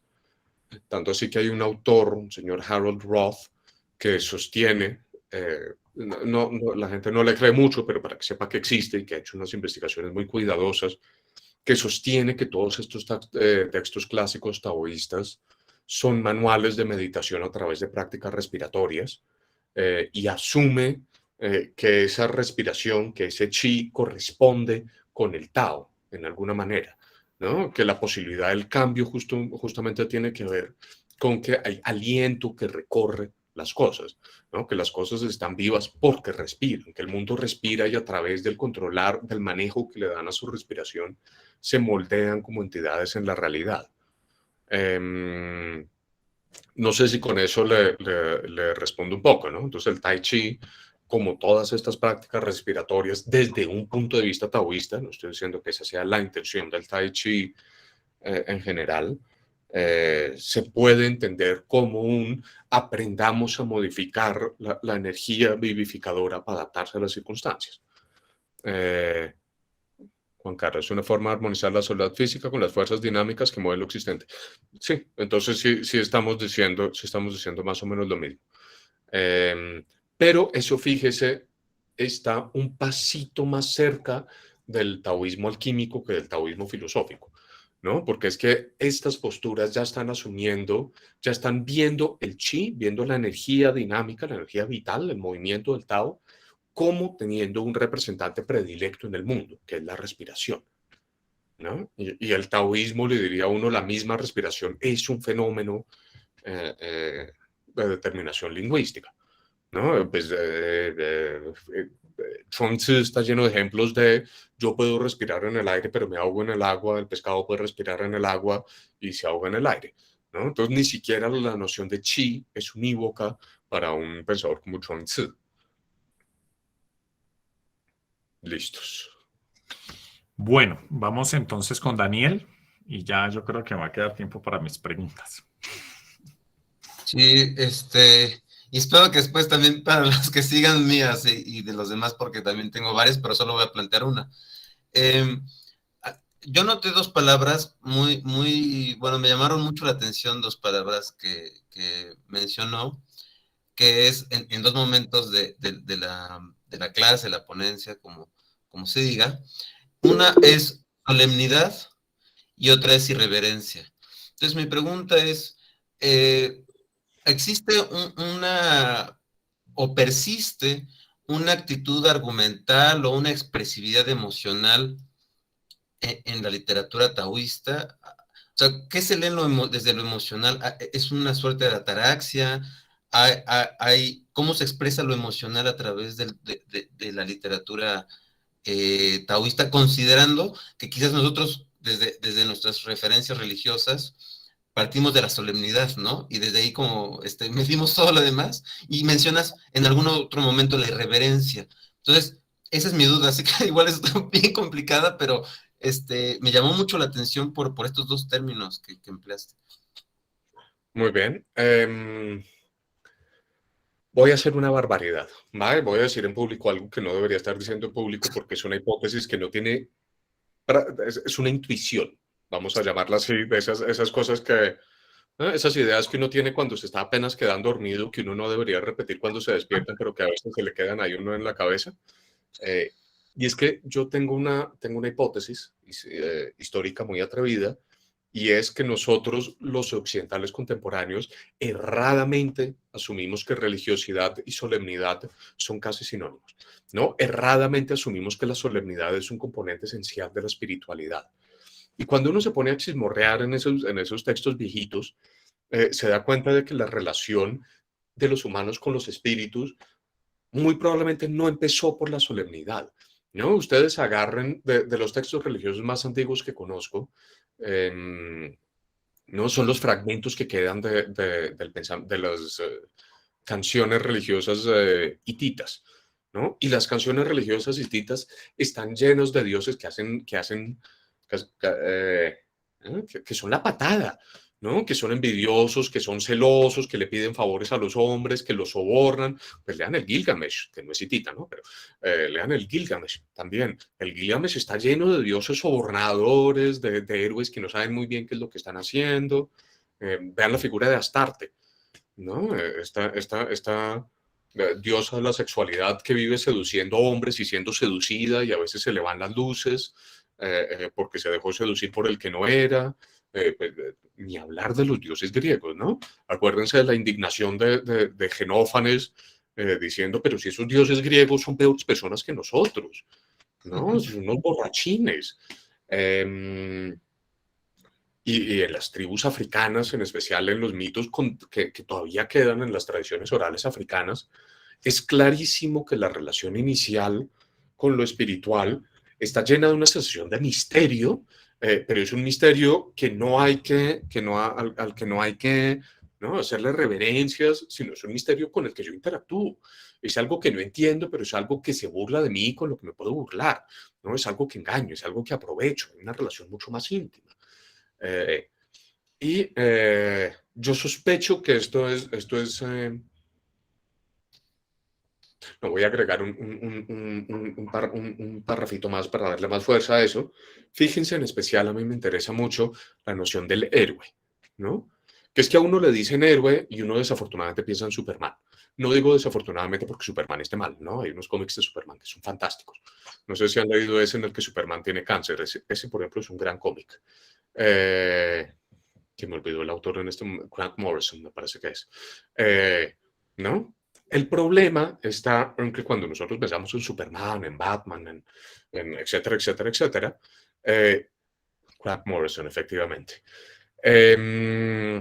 tendemos a asumirlos como que son heroicos en buena medida por su carácter ético, ¿no? Los héroes son aquellos que son buenos y usan un poder superior al humano para imponer el bien. Echémonos un poquito para atrás en la historia y nos vamos a dar cuenta de que los griegos, por ejemplo, que es donde esa noción de héroe está más clara, no tenían héroes buenos, ¿no? Los héroes no eran moralmente admirables. Por eso la furia de Platón con los poetas, ¿no? Los héroes griegos son la patada, los héroes griegos son caprichosos, los héroes griegos la mitad de las veces son egocéntricos, ¿no? Fíjense que cuando Aristóteles va a citar modelos de comportamiento moral o Teofrasto, nunca pueden citar a los héroes. Ulises es el peor de todos, ¿no? Ulises es tramposo. ¿Qué clase de héroe es tramposo? ¿Qué es lo que los hace heroicos? ¿No? ¿Qué es lo que los hace distintos? Lo que los hace distintos no es su posición moral, sino su tener acceso a recursos que el resto de los humanos no tienen, ¿no? El malo de la aventura de Batman es tan héroe a los ojos de una figura, de un pensador clásico como el mismo Batman. ¿A qué voy con todo esto? Que efectivamente ese entremezclamiento de lo ético, lo sobrenatural o lo espiritual y lo solemne es una construcción que tenemos nosotros los occidentales contemporáneos. Sospecho que si nos fuésemos a poner de neuras a rastrearla, está atada a Genófanes y de Genófanes pasa a Platón, a través de los pensadores eleáticos. Y que no hay ninguna necesidad de asumir que es un hecho absoluto. Y buena prueba de eso es la postura taoísta, ¿no? Yo no estoy de acuerdo en la primera sesión, yo les hablaba del Xuan, ¿no? Y les mencionaba esa palabra para misterio que aparecen a lo largo y ancho del Tao Te Ching, y les ponía el ejemplo de, fíjense que lo misterioso no es lo que está por fuera, al revés, ¿no? Usan la misma palabra para hablar del dios y de la culebra a la que mandan a una mujer para que se le desnude enfrente y le empiece a insultar. ¿Verdad? Es una concepción distinta de mi postura ante lo religioso. Lo religioso es lo espiritual en estas tradiciones clásicas, es aquello que no entiendo, pero con lo que igual me figuró lidiar. Y lidio como pueda, ¿no? Si me toca prenderle velitas, le prendo velitas. Si me toca madrearlo, lo madreo. En buena medida, entonces, los textos taoístas no solo son un gran ejemplo de, fíjense que yo puedo tener esa actitud, y esa actitud ante algo que no está por fuera del mundo, sino aquí adentro, ¿no? El Xuan, ese misterio, pues es que en últimas el misterio es que yo esté vivo, ¿no? Yo soy la encarnación del misterio, le podría uno decir un sabio taoísta. Eso en términos de solemnidad. Y pues en esa misma medida no hay ningún problema con usar la irreverencia con lo espiritual, ¿no? En la medida en que la irreverencia es una manera de aprender a vivir. La irreverencia fíjense, se los voy a poner así en una manera muy, muy provocadora, espero, y demasiado tajante para ser precisa, pero los taoístas no estaban preocupados por la verdad, estaban preocupados por la vida, ¿no? Por la calidad de la vida. Y la calidad de la vida está íntimamente atada a la flexibilidad. ¿Qué es lo que destruye la flexibilidad? Justamente la solemnidad. ¿Cómo destruyo la solemnidad? ¿Cómo rompo el caparazón para ser yo flexible? La irreverencia. ¿No? La irreverencia es una técnica ética en manos de los taoístas. En tanto nos hace abandonar ideales que nos atan, que nos vuelven discípulos de la muerte en vez de la vida, en términos del Tao Te Ching. Tuvo más largo de lo que quería esa respuesta, pero espero haber respondido. Sí, muchas gracias. Listo. Maximiliano. Sí, yo tengo una pregunta. Es acerca sobre el cuerpo en el taoísmo. Pues se entiende que hay unas prácticas, digamos, de meditación y demás, pero quisiera saber cómo los taoístas conciben el cuerpo o cuáles son como estas prácticas distintas a la meditación que ellos realizan o si las hay, estas prácticas. Ok. Bueno, voy a empezar diciendo que la mitad de la pregunta me corchó, ¿vale? Me temo que no le tengo una respuesta muy precisa. Sé que existen, esos son los que estudia este señor Harold Roth, sé que existen manuales de meditación como con especificaciones de técnicas para respiración ya desde la época del taoísmo clásico. Sé que existen, sé que están traducidos a inglés. Me temo que no he tenido el tiempo de pararme a mirarlos. Entonces tendría que... Lo máximo que le puedo decir es busque... Espera, si voy a escribir el nombre del señor aquí. ¿No? Este señor lleva 30 años publicando sobre lo mismo. ¿No? Búsquese a este señor y él le va a dar una mucho mejor explicación que la que le puedo dar yo. En términos de las técnicas específicamente. En términos del cuerpo, es muy curioso. Esto se los mencionaba en la charla de antes de las charlas, sin intención de sonar paradójico. Yo les mencionaba que en la China clásica, los castigos por ciertos crímenes tenían que ver con amputaciones, ¿no? Entonces, si uno era ladrón, le podían cortar un pie o una mano, etcétera, etcétera.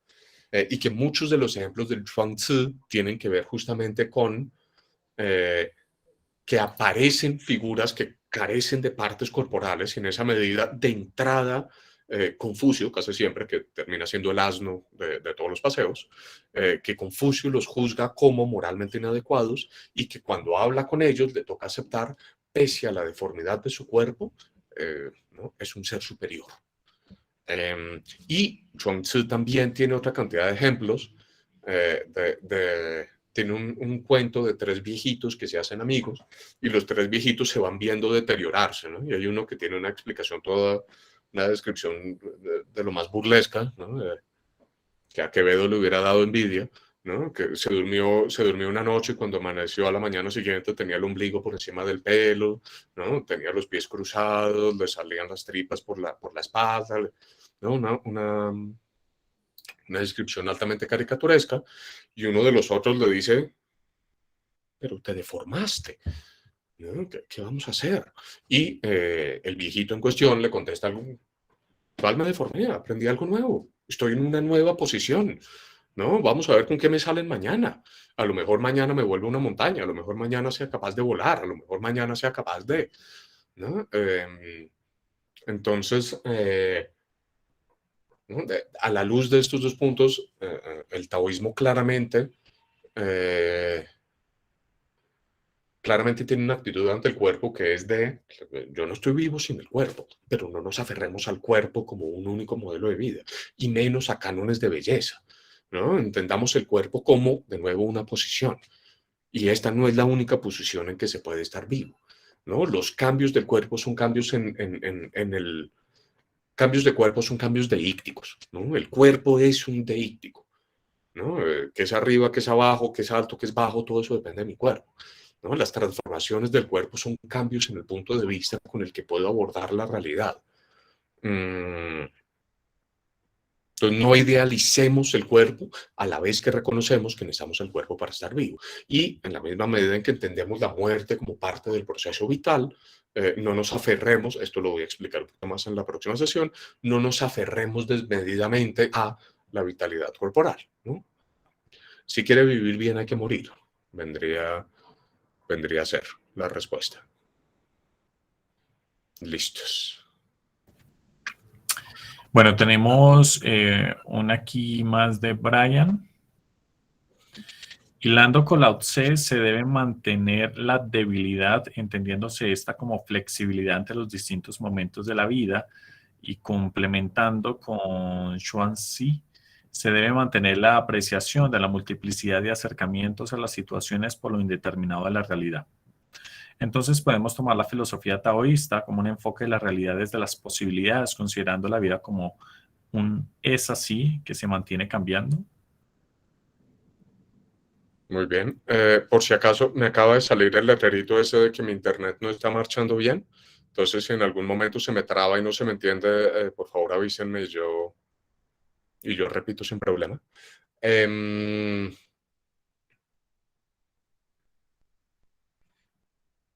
A ver, ¿cómo le voy a contestar? Sí, en términos generales sí. Entendió perfecto, por lo menos lo que yo creo que es la postura ética del taoísmo, ¿no? Que aún reconociendo las diferencias entre Lao Tzu y Chuang Tzu, ¿no? Y creo que se han dado cuenta, ¿no? Lao Tzu sí es mucho más ontológicamente atrevido, Chuang Tzu es mucho más lúcido argumentativamente, tiene mayor preocupación por la estructura lingüística. Creo que ambos sí están de acuerdo en esa necesidad de flexibilidad como elemento esencial de la vida. Pero es así que se mantiene cambiando.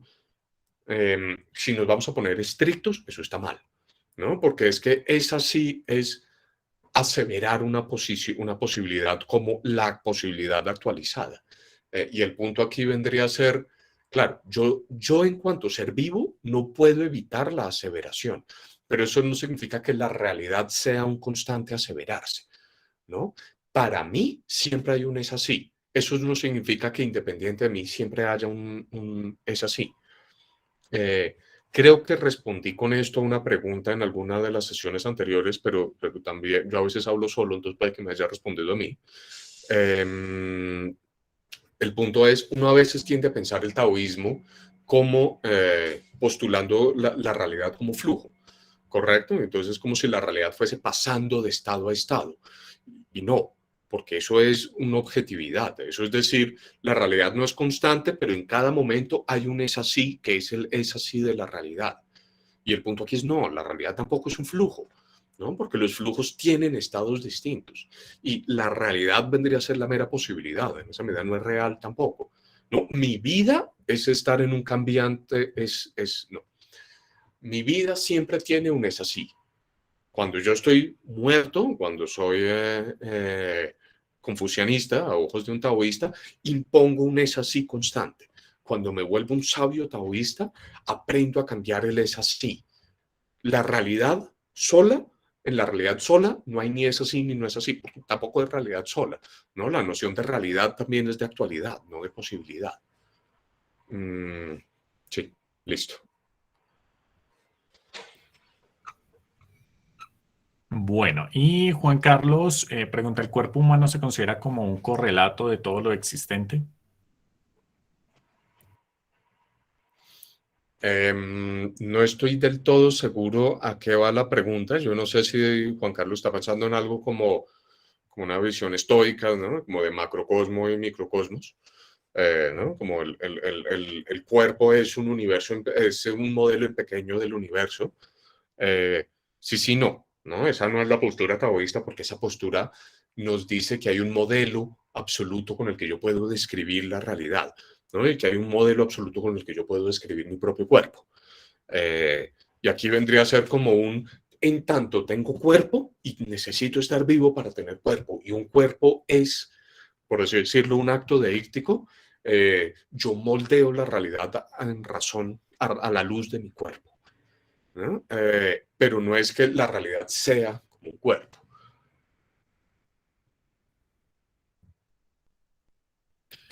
Listo. Entonces, vamos con las mías. Perfecto. Lo primero es como un comentario, de pronto, ¿qué te parece a ti ese punto de vista? Yo he leído un poco, bueno, estoy estudiando lo de la filosofía andina, ¿sí? De José Sterman especialmente, ¿sí? Y todo el paradigma de la relacionalidad que viene de los saberes ancestrales de los indígenas, ¿sí? Digamos que su postulado principal es que la relación está antes que la sustancia, ¿no? Que el sujeto, es decir, el sujeto se hace en medio de la relación. Y dentro de ese paradigma está el hecho de que encontramos que en la misma naturaleza los contrarios no son absolutamente contrarios, ¿sí? Mm, Entonces yo veía ahí como una especie de posible relación con esta idea de que los opuestos, los antagónicos, no son absolutamente antagónicos.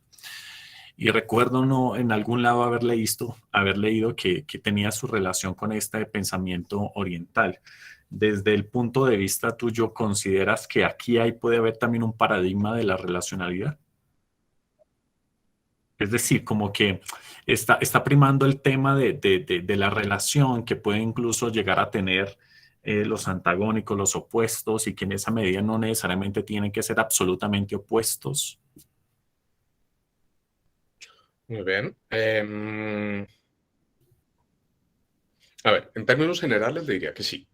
Que Ujú. sí creo que hay una relación muy cercana, que esto sí se parece a un paradigma de la relacionalidad, y más que más que en desarrollos filosóficos contemporáneos, estoy pensando, por ejemplo, en textos mitológicos con los que yo me siento más cómodo son con los textos Kogi, ¿no? Los que grabó Rachel Dolmatov. Eh, y los Kogi tienen un mito hermosísimo, un cuento, sobre un mama que llamaban Mama Nujuna.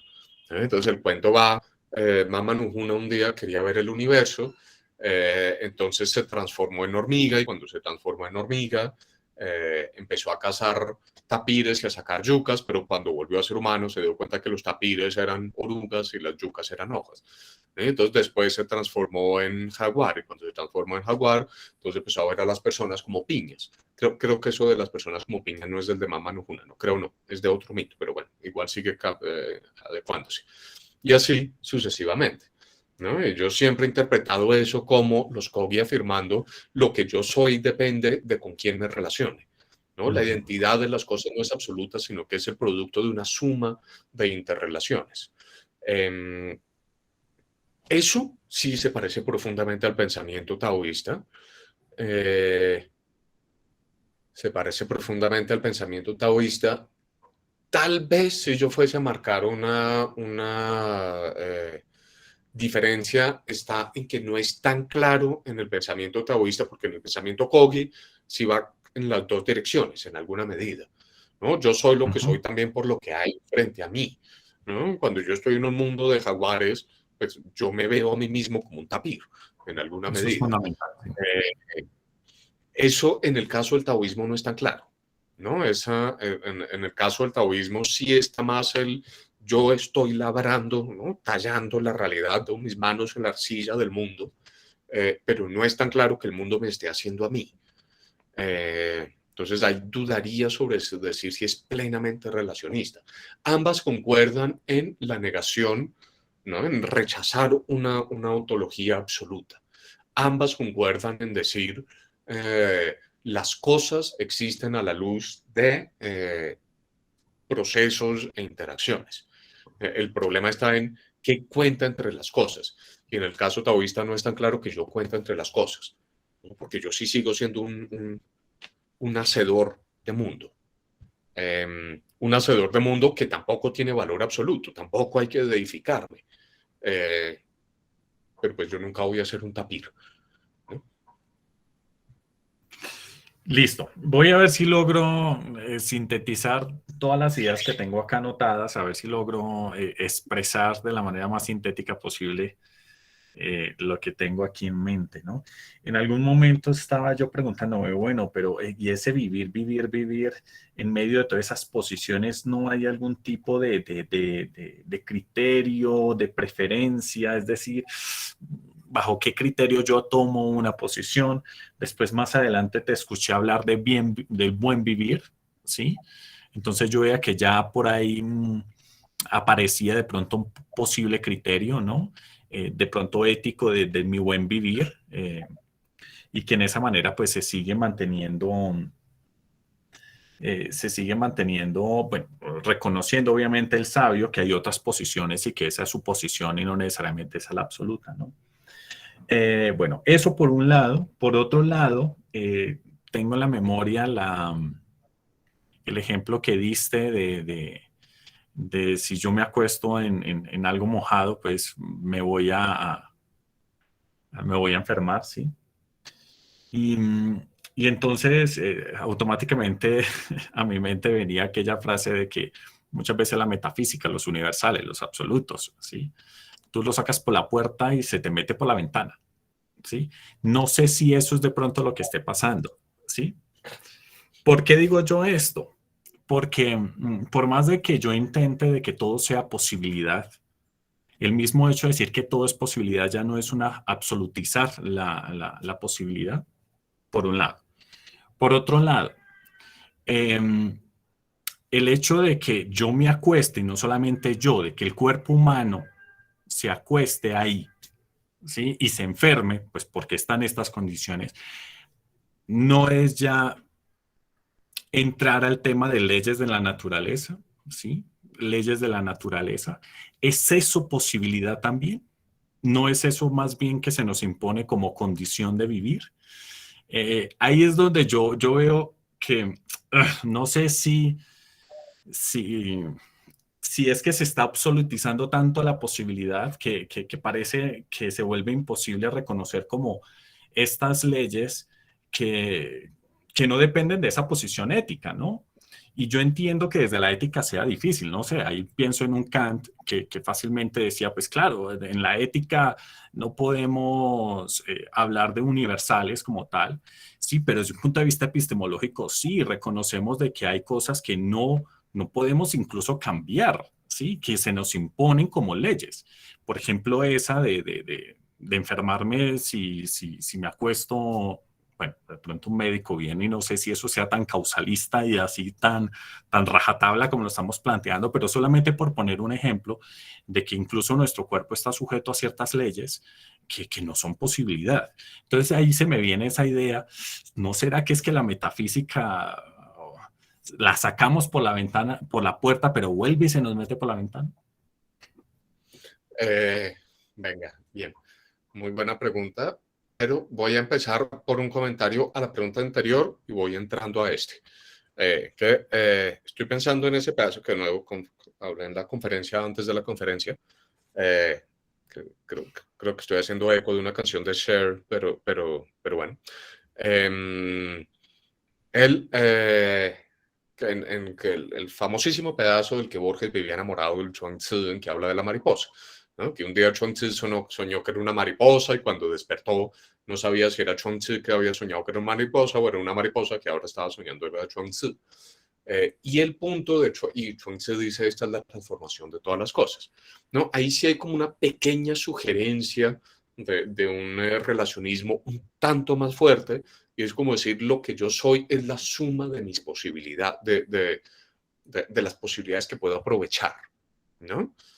No es que yo sea transformado por el mundo, pero mi naturaleza sí viene dada por qué posibilidades tengo yo de actuar, por así decirlo.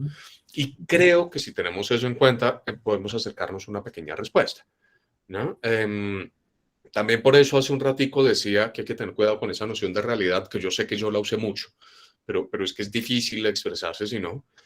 Y es que lo posible ni existe ni no existe, ¿no? Entonces, uno le toca decir, no, la realidad última es la posibilidad, pero es que la posibilidad no es una realidad, ¿no? La posibilidad es, ¿no?, que puede haber realidad y puede no, justamente, por eso también el énfasis en esa ontología negativa. Claro, aquí habría que entrar en mucho detalle para ver si uno realmente puede terminar formulando ese todo es posibilidad, pero no hay nada que sea absolutamente posibilidad, porque ser absolutamente posibilidad es contradictorio.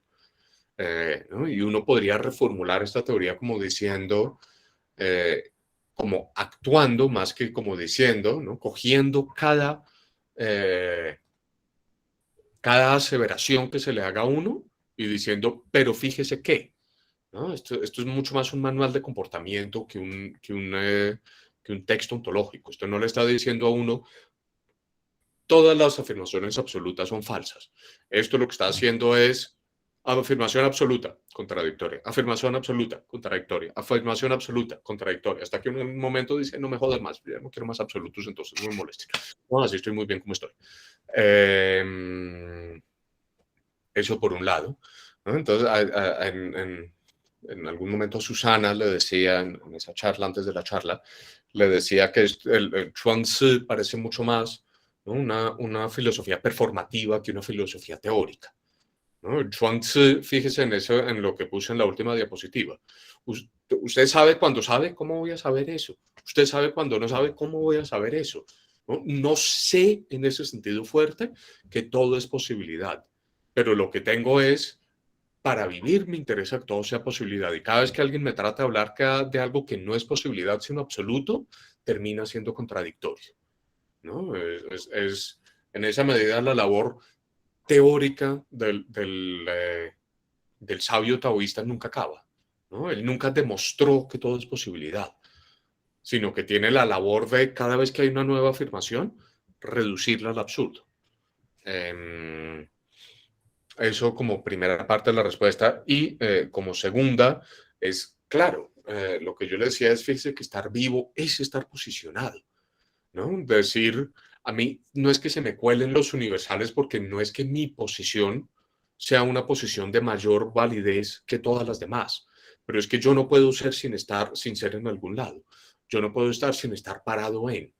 Entonces lo que pasa, ahí uno lo entendería como toda posición trae consigo un determinado cierre de las posibilidades, ¿no? Yo puedo reconocer que dormir en un pantano es fantástico para, no sé qué vive en un pantano, es fantástico para las babillas y para Un los reptil o caimanes. algo así.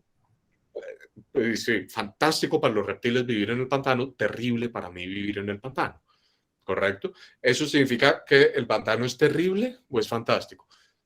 Ninguna de las dos, ¿no? Yo estoy posicionado, y el estar posicionado Ah, no. trae consigo un cierre de las posibilidades, lo que no impide reconocer que hay otras posibilidades distintas, ¿no? Yo tengo que ver desde un punto de vista. Eso no significa que yo sea absoluto o que mi punto de vista sea absoluto, ¿no? Creo que eso sería lo más cercano que le puedo dar una respuesta, reconociendo que ahí hay un problema grande que hay que elaborar, un problema que en realidad es uno de los grandes temas de discusión en la teoría de la interpretación taoísta contemporánea, ¿no? ¿Cómo hacemos para formular esto sin que se nos vuelva autocontradictorio?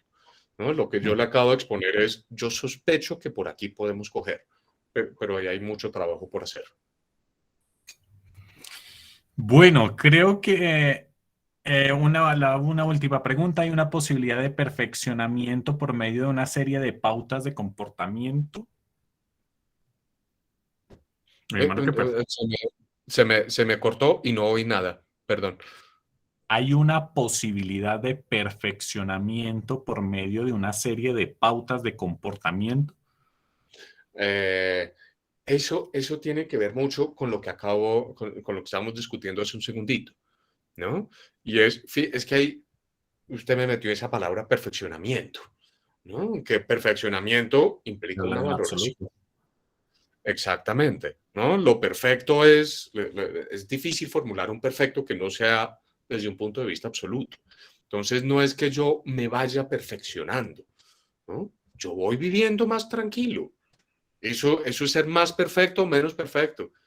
Creo que la respuesta taoísta ahí sí sería, ¿a quién le importa? Si usted está tranquilo, ¿para qué se preocupa? ¿no? La perfección y la imperfección son causas de angustia, si lo quiere ver así, ¿no? Cuando uno reconoce que no hay un perfecto, es que el perfecto desde otro punto de vista es lo más perfecto de todo, deja uno de preocuparse por valoraciones absolutas y se acostumbra a eso al, vamos a acomodarnos, que no podemos hacer mucho más, ¿no? Vamos a estar tranquilos, vamos a ir con calma. Bueno, muchísimas gracias. Son las 8. Yo creo que ya se nos cumplió el tiempo. Así que muy amable a Felipe por su tiempo, por su dedicación, a todos por su asistencia. Y entonces tenemos la última sesión el próximo lunes 6 de diciembre por este mismo, por este mismo enlace, ¿cierto? Por Google Meet, si no me equivoco. Sí, por Así que exactamente el mismo. muchísimas gracias a todos. Un buen descanso, una buena noche y nos vemos el próximo lunes. Sí, muchas gracias a todos, muchas gracias por las preguntas. Que descansen y sí, nos vemos el lunes para hablar del Lied Zi, que es el texto clásico que nos falta. Chao, chao.